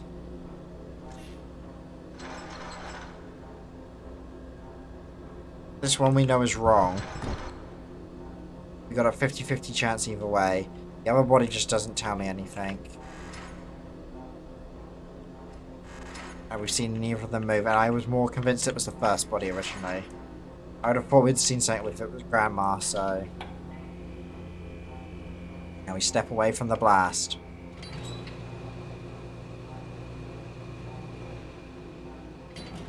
And we hope, guys. Achievement unlocked speedrun. That took time. What do you mean was speedrun? I feel insulted.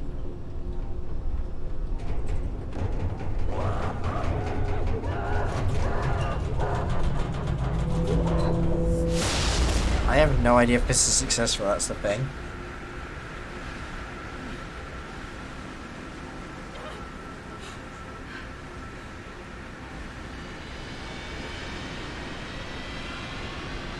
Bye-bye. My eyes, they burn! Good morning. It's nice not to be the one. Okay, hey Raymond. Raymond? I suppose a first name basis is in order. Did I make it? Is it over? For now. It's never really over. You've come a long way. It's a lot to learn. I'm so glad I'm here. I know it's disorienting. You'll get used to it. I got it wrong, didn't I? You should head home and get some rest. Every night can be different. I think I'm fine. Are you sure? You seem out of it. Oh, I've just... Yep, got it been wrong. thinking Fuck's sakes, it was Grandma. So long. What? God damn it.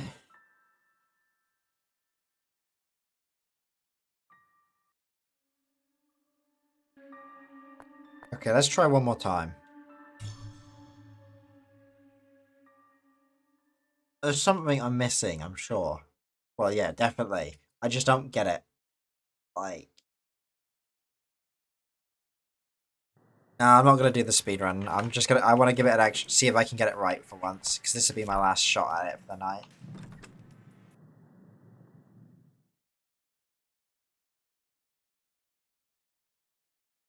So I think I did just get the speedrun achievement. Game in under 45 minutes, it said. So.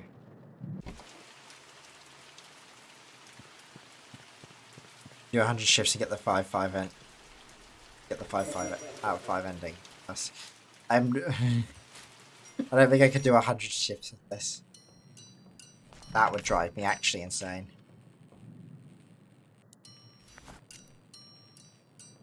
Okay, I like it, but 100 shifts of doing the same thing over and over again seems like it would be a bit frustrating, you know? At least I can keep track of things. Alright, we have chems in here. It's looking like we're running the same setup as last time.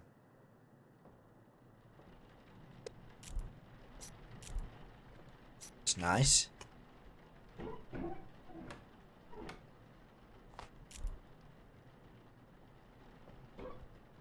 This thing's a hell of a lot easier to find.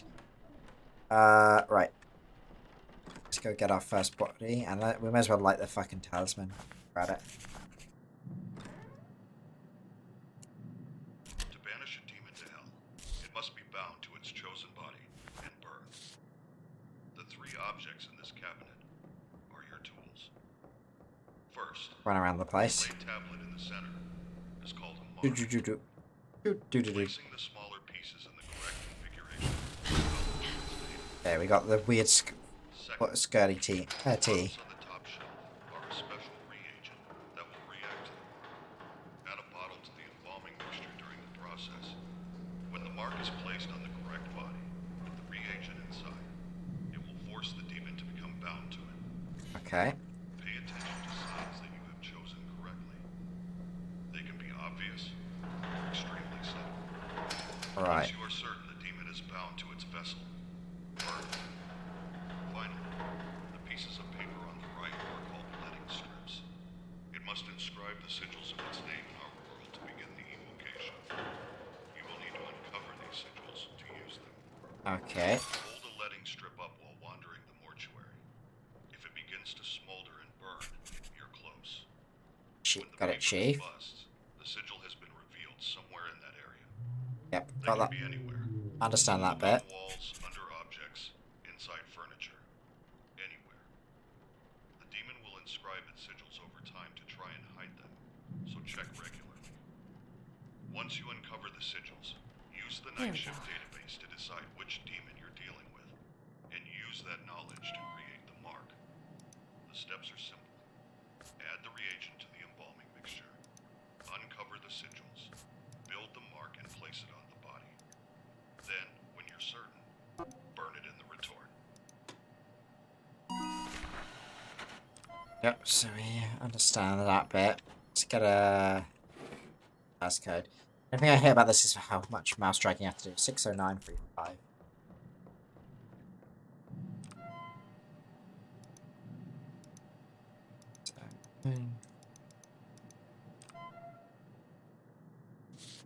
I violently you can only see the symbol on the body if there's any after you react it. Okay. So I should basically check the body straight after. At every See. moment, the demon is funneling its energy through you, Yep. weakening you, until you are unable to resist. Identifying a demonic entity is a delicate balance. The further you are from possession, I'm missing something. the more time you have. The closer you are, the more I already the have demon one of will make those. itself known. Oh, I didn't get Allowing staples, the that's why. information to guess I'm its dumb. name and the body it's bound to. The only way I've found to tell how far along a possession is on your own is to scribble on a piece of paper. Don't Right. think about At it. least, Just scribble. Look carefully. at the very least, check the body after finishing work on it. Got it. It's starting to There we take go. There's a notepad and a pencil on the desk. My eyes. Checking from time to time can give an idea of Right. what we might have. Why did you let me die? I didn't, Chief.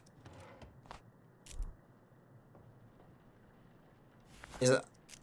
Please tell me that's a sign. This is all your fault. Yo, bitch. I regret every second with you. Go to sleep. It's running out, Rebecca.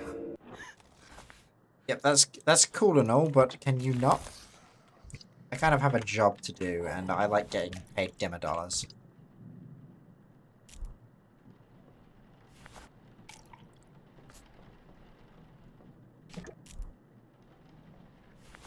Get the methanol in there, we get the other drugs all in, get the holy water, and we mix it all up, and we make a pina colada, basically.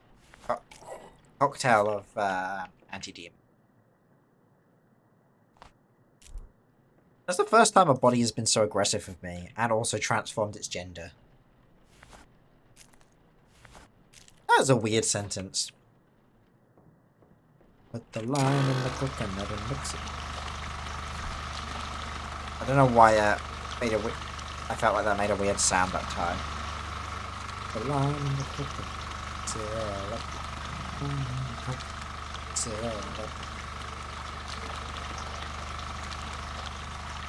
Drain, bitch, drain.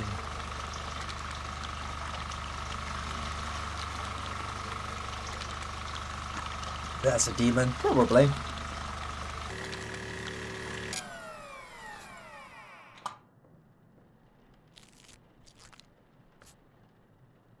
Can't believe I fit. I'm missing something. I needed to fill the IV up, didn't I? That's why. In goes the filler fluid. Fill her up like a cake. Or an eclair.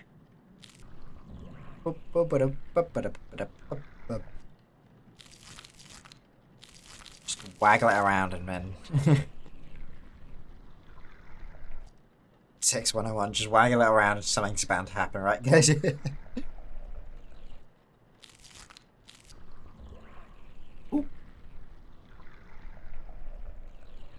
we go. Time for me to wrap it up in here. Are you off for the night, crew?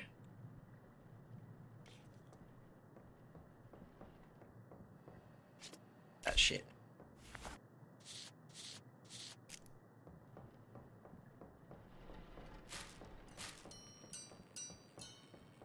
She's not gonna catch fire?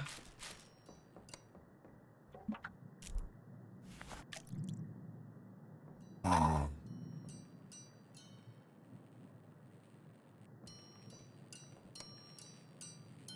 I think I remembered where the light switch was.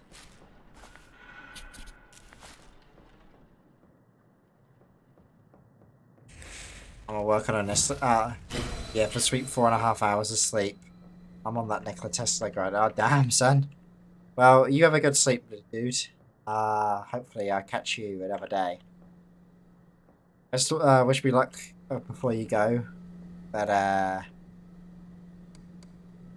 no, I actually get this one right for a change. What's this?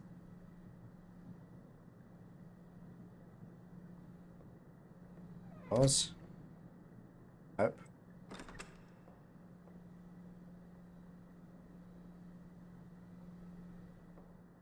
Oh, you're grinding out for achiever. Yeah.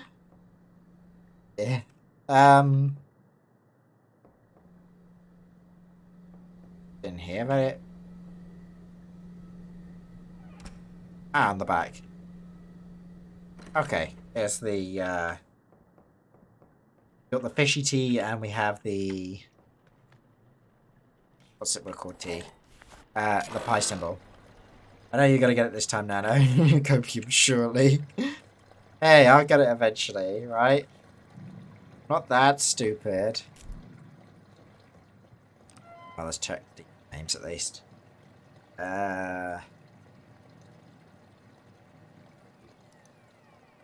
Okay. Fishy tea. Okay, so it could be that.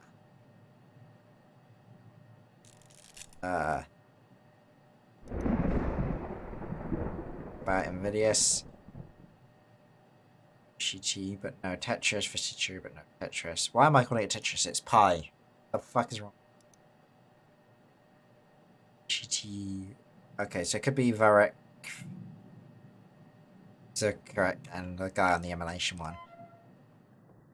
That's a problem for later. Right now, we face a wipe. All right. On the other palms. The weak, arms sweaty. Hello? Something, mum's spaghetti. Rebecca! What the?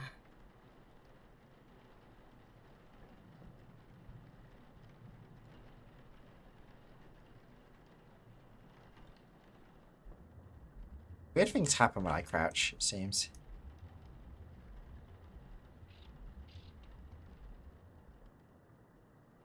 Fuck was that whispering?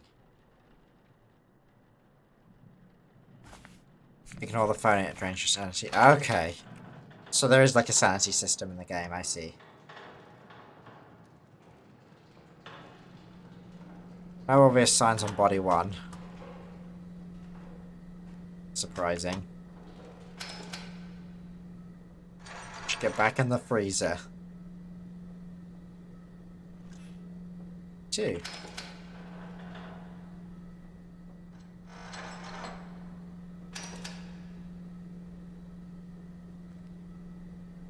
Oh, this is the demon body. I just saw its feet twitchy.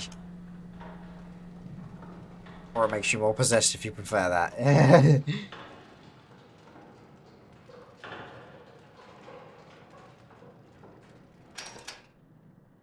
The lime and the coconut.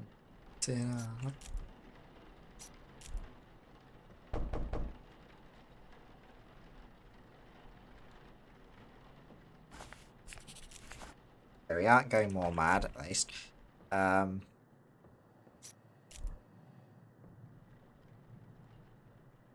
feetsies.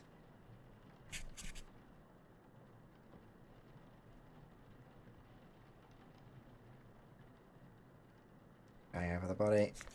What looks like almost like a bullet wound kind of ass thing on the head. Shoulder. Nope. Red cheese. Okay. Computer time. Home for now. Oh, close that. Record system. Entry 2. Vanessa Kelly. Age 23. Mole on her head. Thought she was shot. Arm mild abrasion. Right arm mole. And submit. Easy life.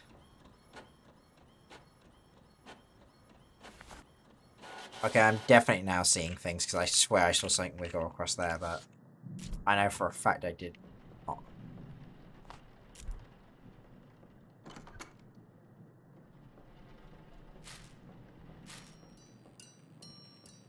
And all of these strips. I can't use that here. I might. It would help if I actually put it on the right thing. Okay, it's not.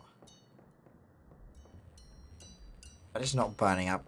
More cause for alarm for me than anything else.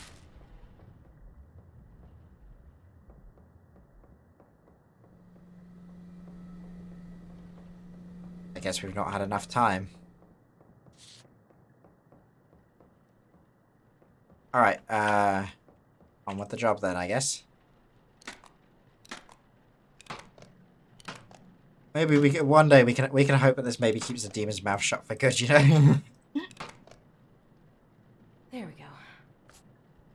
I'll tell you what, one thing which isn't helping with the horror atmosphere is the fact that I keep hearing my door fucking bang now and then. This is just the wind, but you know.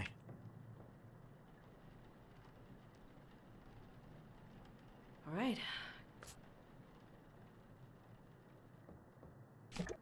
It's chemical mixing time, baby.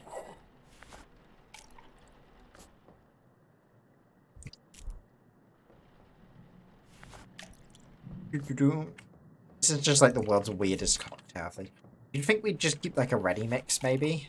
Instead of having to, like, add all these different bottles together.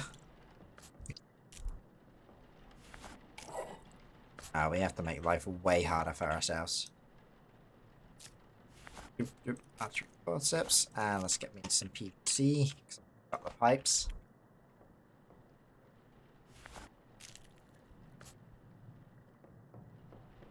lights up. Yo, fucker. Don't turn off the lights, that's just rude.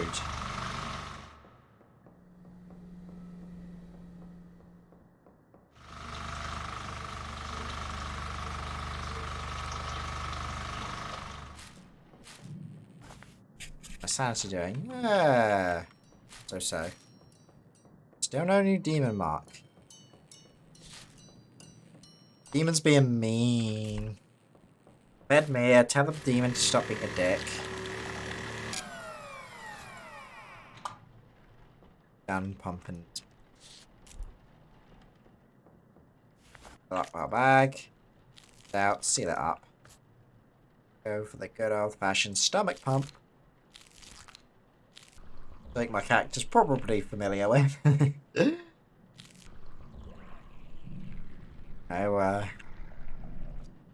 should do it. No, it's not, you don't have a fucking stomach pump drugs, do you? There's alcohol. I don't know. When did we get an alarm, like a bell on the door? Who puts a fucking bell at a mortuary? There we go. I can't use that here.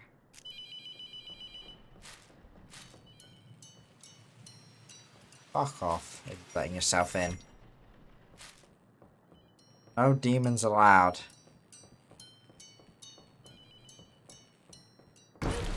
Fucking hell, hello. I'm drowning in the poop.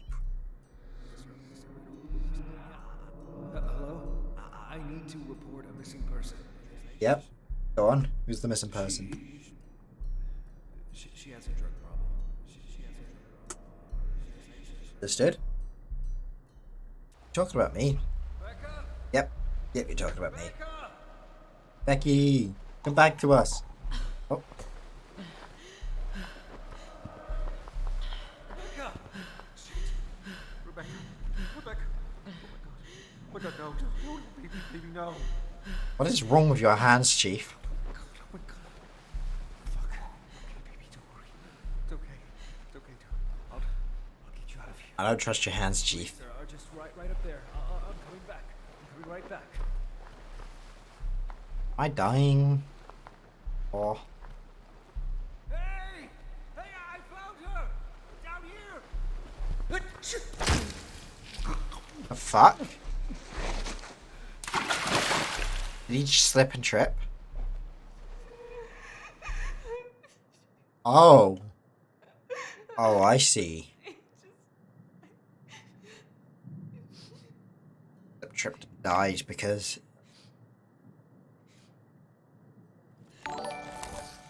Yo, Oslo, how's it going? Thank you for the raid. Holy shit. How was spooky game? You were playing Resi 2, weren't you? There you go. How's it hanging? Oh, what have I got left? Moisturizer. Let's grab some moisturizer while we're here. Oh, let me check the body for now. Let's get the old lights. There we go.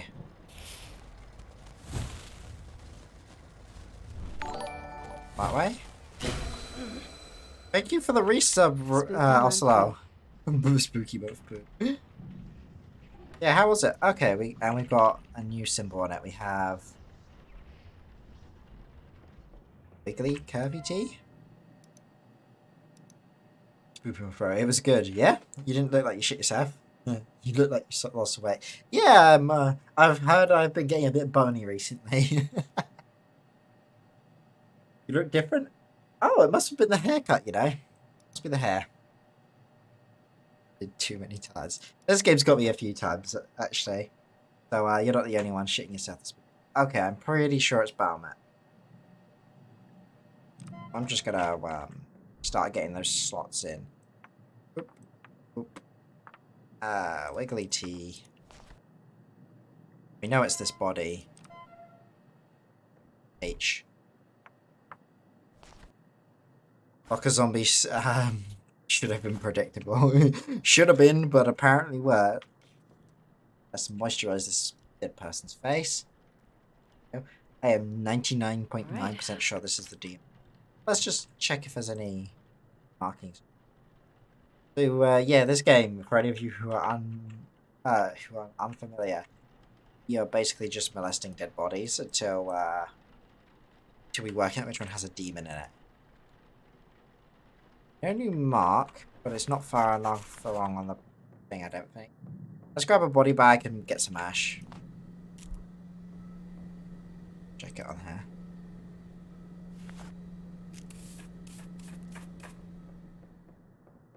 But no, did you mean like beyond the spooks? Like, I'm guessing you enjoyed your stream then.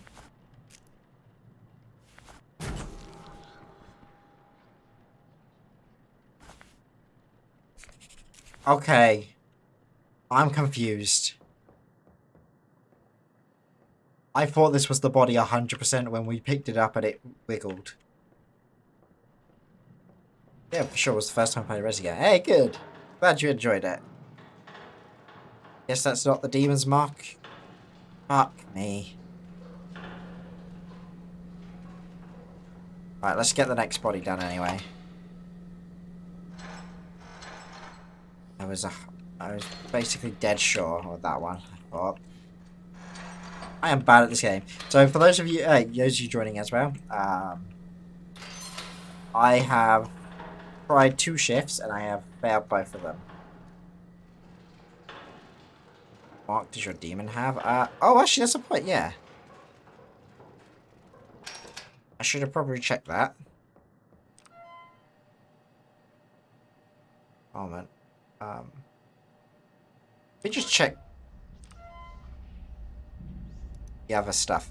Also, this is another fucking Rebecca. Oh shit, it could actually be Val. F. In here, Rebecca.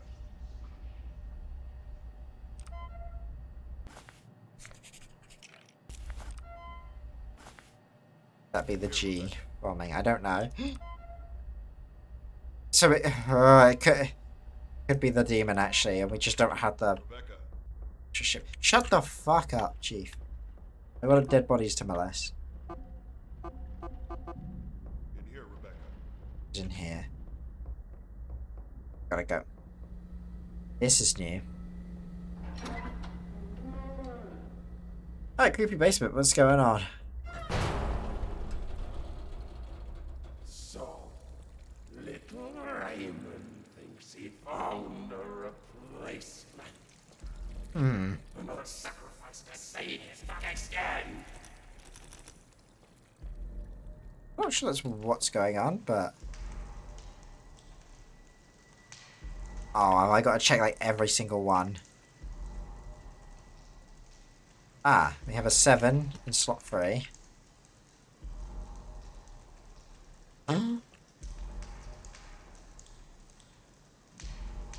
Something 7-0.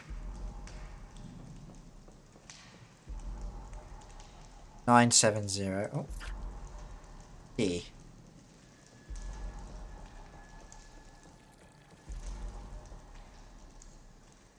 Something 9-7-0 something 4.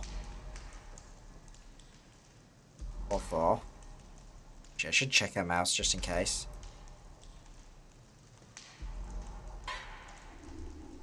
Okay! That was rude. That gave me a little jump. 197044. Okay.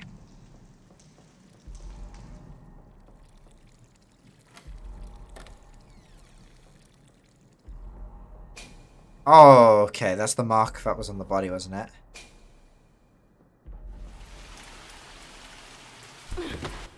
Into David's grave? 197044. Need this fucking code for? We're getting buried alive. Sorry. That's the mark of my demon, yeah. Which was the one on the body, I'm pretty sure. He's burying me alive, hello? The fuck, dude? Oh. I'm alive.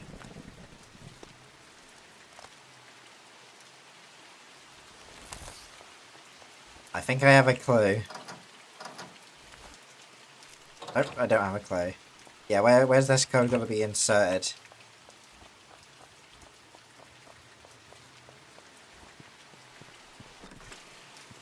Oh, okay, we can use the back door all of a sudden.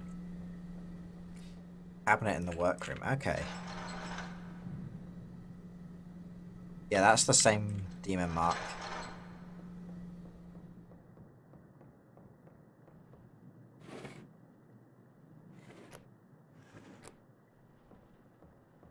Oh, the bottom cabinet.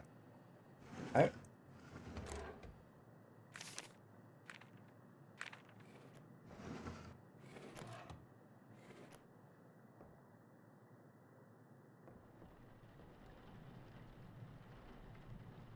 No, one of the side ones. Side ones? Opening.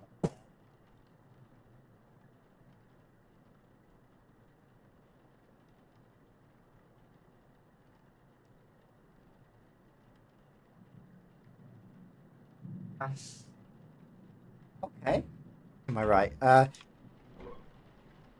yes. 19704. Now we can go to the basement. Nice. Thank you for that. So my door just blew open on me. But normally the wind only that happens if one of the specific doors in the house is open with the windows open. That door's not open.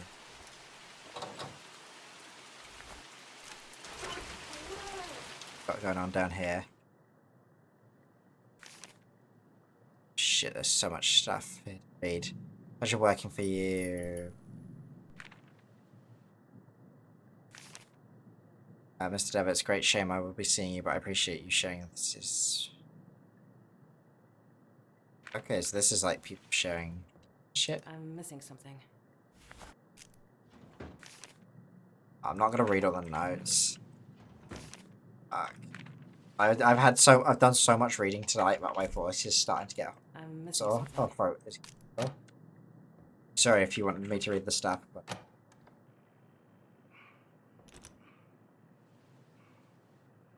Raymond Delver. oh, I know this will sound crazy. what are my parents reading? If I am They always leave the door windows wide open and cause this problem. if I am to disappear, know that it was not of my own free will, and that I am a danger to anyone I may encounter. Okay. Be killed on sight. This sounds terrible, but the woman locked in the basement must also be killed. Sorry, what? For anyone that may encounter this, if you are experiencing possession, the blood of the possessed. Shit, accidentally. Set.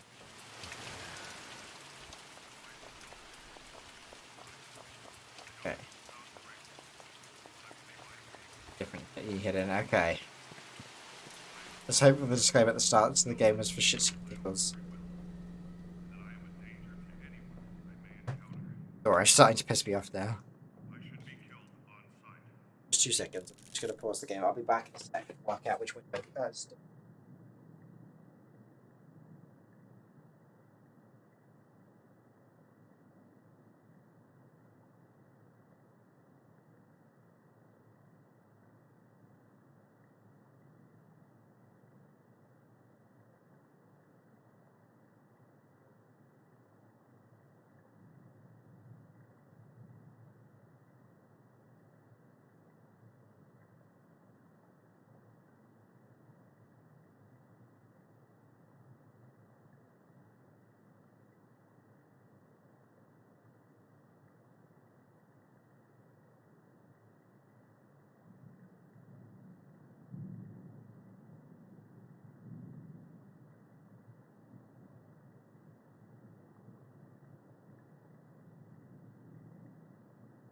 Sorry about that. We have a massive storm going on. Bye. Key hidden in that room. Okay, I'll be back to it anyway, so. It's your grandma. Oh, fuck off, Grandma. I need you to let me in. Shit again. Time to close the back door. I just. Fucking grandma cut me off. Don't you miss me? Bitch, I will send you to a home. So help me God. You could slit your wrist for me. Just a little cut. What's wrong, Rebecca? Don't be afraid of your grandma! Ah! God damn it. Okay, that worked okay there. Alright. Why can't I open that door there? Alright. Let's just check the body over real quick first then.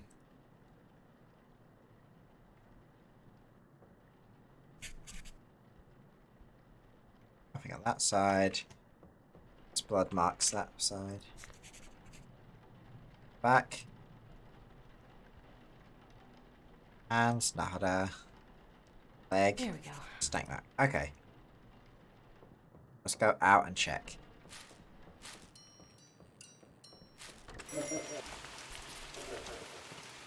Possession is getting much worse.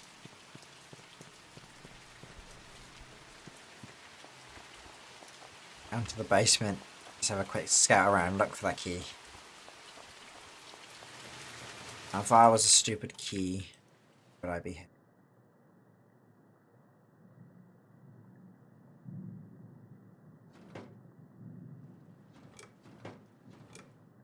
Clearly not in the drawers. Shelf. Oh no.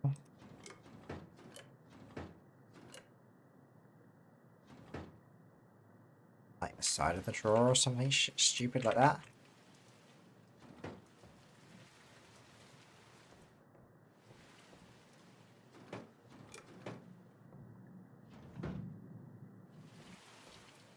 Hmm.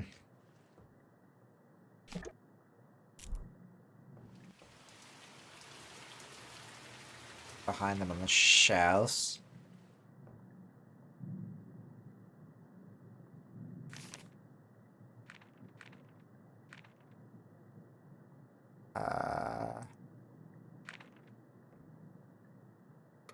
Hiding these keys, eh?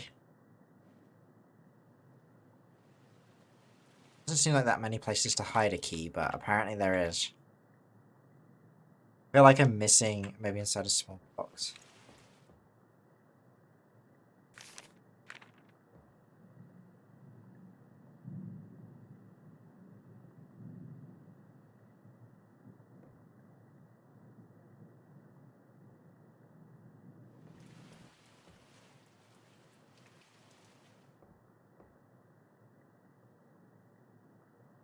Drawer. There's a box in the drawer.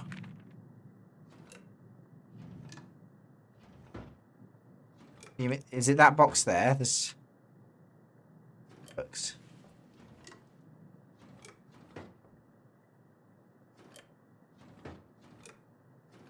This thing?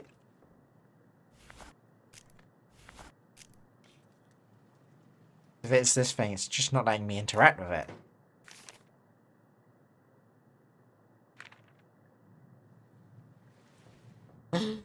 Or is it a box? I don't fucking know, man. You tell me. I'll go check. Okay, well, you check. I'm going back in and carrying on with the procedure. Yo, dude, could you kindly leave my patient alone? Thank you.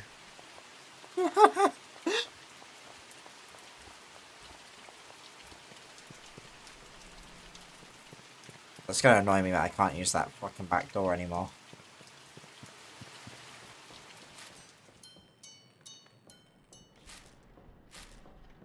Spook'Takular's man is gone.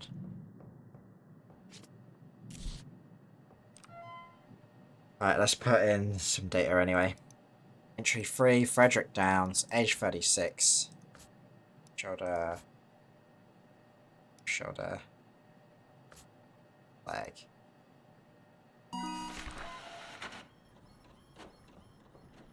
Grab as much stuff as we can that we need.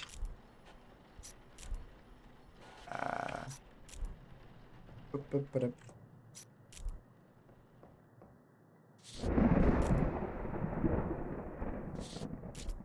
Go. Get the old letting strip out just in case. We're probably not going to find anything else with it, but as well give it a go, you know.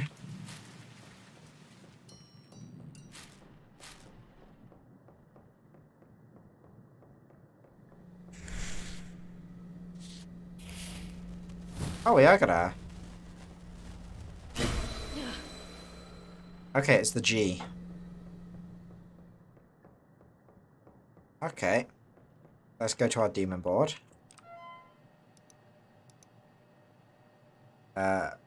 So we have G at the bottom, T on the left, G top. G at the bottom.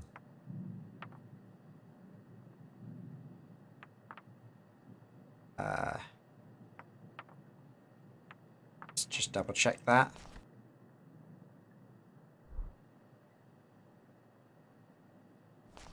Okay.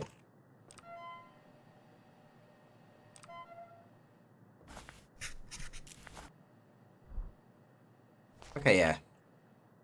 So we know the body now. I'm missing something. Oh yeah, I need the fucking chunk. There we go. Needle. Ah, the cupboard with the PC code. Okay. Oh, is that what those keys are for? There we go.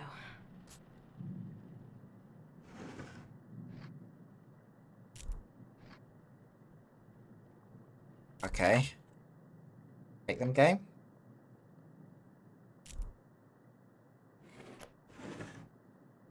Game won't let me take them. Which is weird.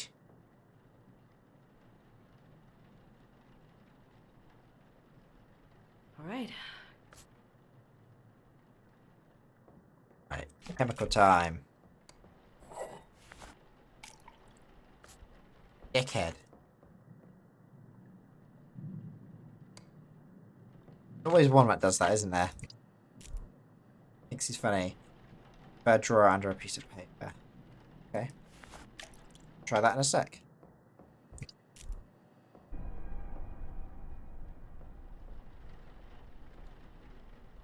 That noise.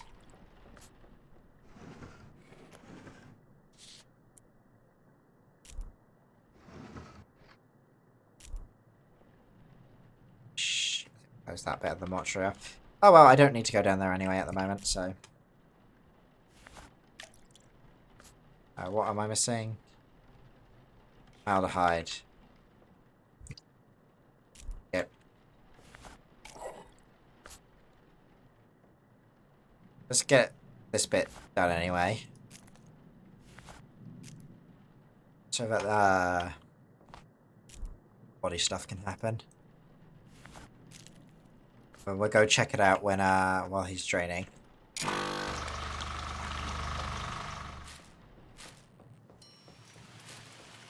Are you coming through?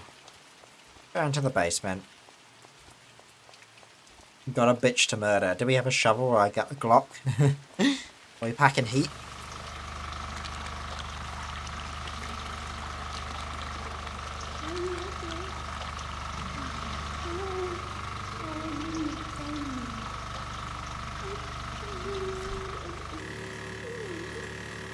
Oh, we're draining this go.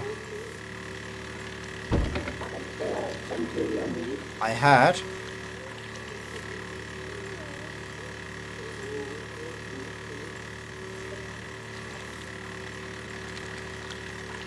I guess I need to set that bitch on fire. Pour chemicals on her or some shit. So I have to keep journals, but it's the only way I can deal with what's happened.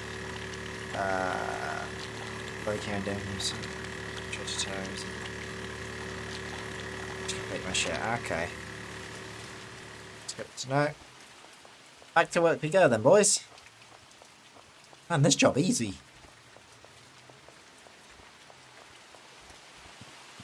I guess that's how we know we're getting the fucking Why aren't demonic. you coming?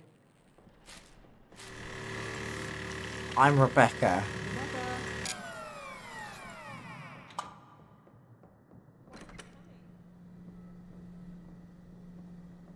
Fucking light switch.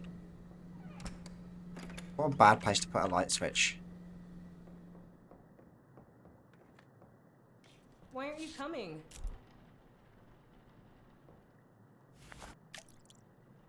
Why do you come? Rebecca. I am Rebecca. I guess I'm really far along the possession at this point, aren't I? Rebecca. Oh, that's gonna get annoying, isn't it? Why aren't you coming? It's the last of my Come over caffeine here. juice. Shut the fuck up. Come over here. No.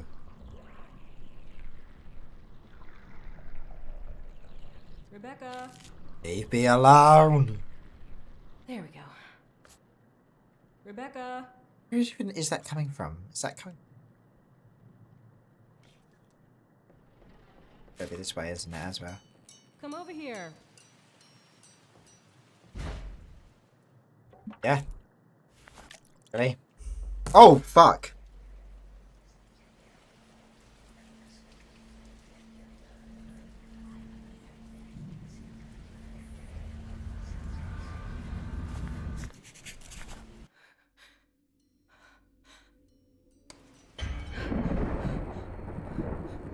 Well.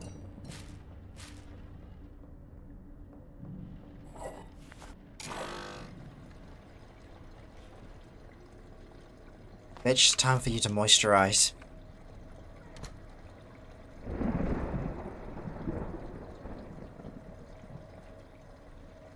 And once we moisturize, we grab the mark. Burn the body. We know which one it is. This time I'm 100% certain. Wiggle, wiggle, wiggle. God, his nose looks weird.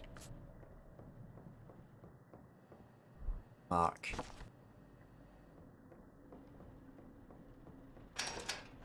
Right. Time for you to go for your forever sleep in the freezer.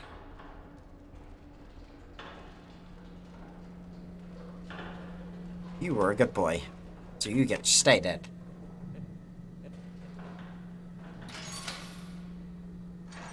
I don't like that laughter I heard. Well, there's not really anything I can do about it, is there, bitch, so...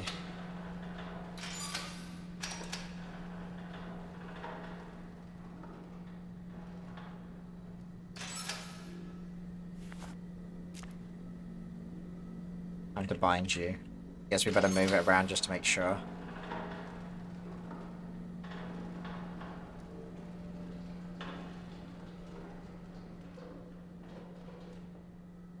Door's open, okay.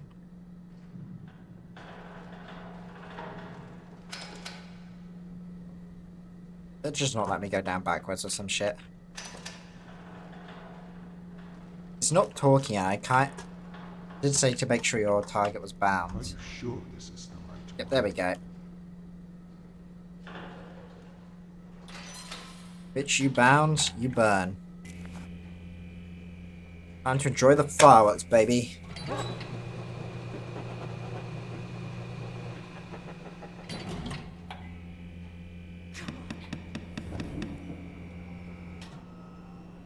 Knocking at this hour, eh? And explosion. Let's go. You know, that must get expensive having to replace the metal panel on your furnace every damn time.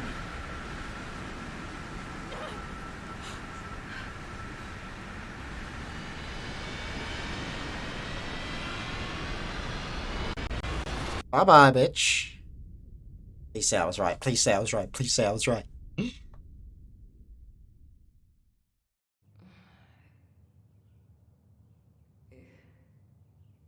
you are. Good.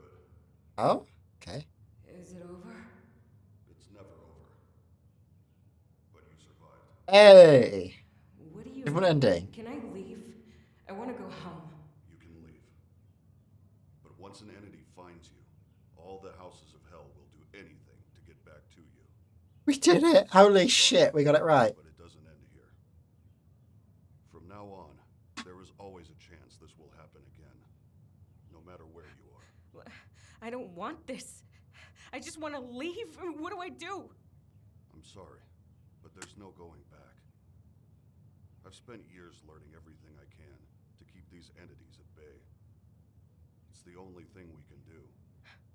So Ow. what, you're waging some selfless holy war? It's not a war. It's survival. And I'd hardly call it selfless. We're caught at the front line of something larger, but I don't do this for some greater good. We either face it or fall to it. Sink I or wish I swim, could phrase bitch. it Sink or swim. better. Suffering hell to save us all. But I simply want to live another day, just like everyone else. When I first experienced this, I had to make a choice. I could run and spend the rest of my days in fear, or I could learn to face it and keep some semblance of a normal life. Yeah, I suppose it would become like your typical 9 to 5 at that point. Right. It's not a life I would want for anyone, but choosing between a life of fear or control.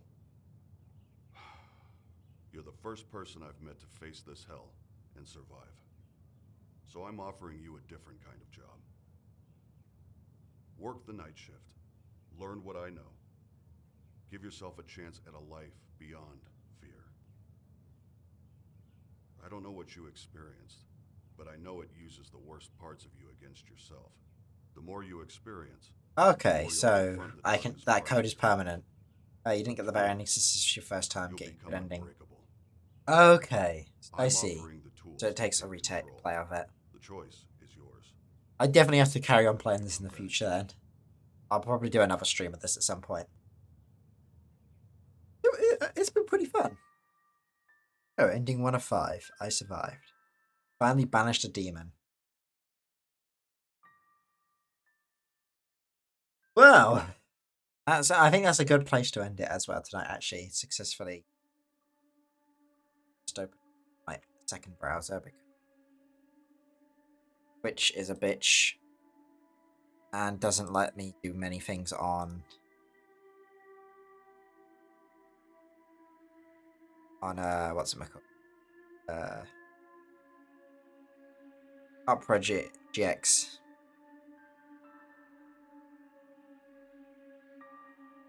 And let's find someone to raid.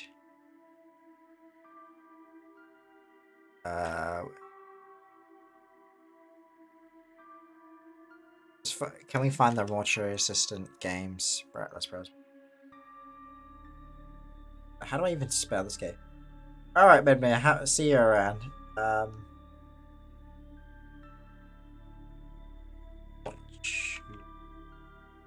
Okay. Let's find someone who's streaming.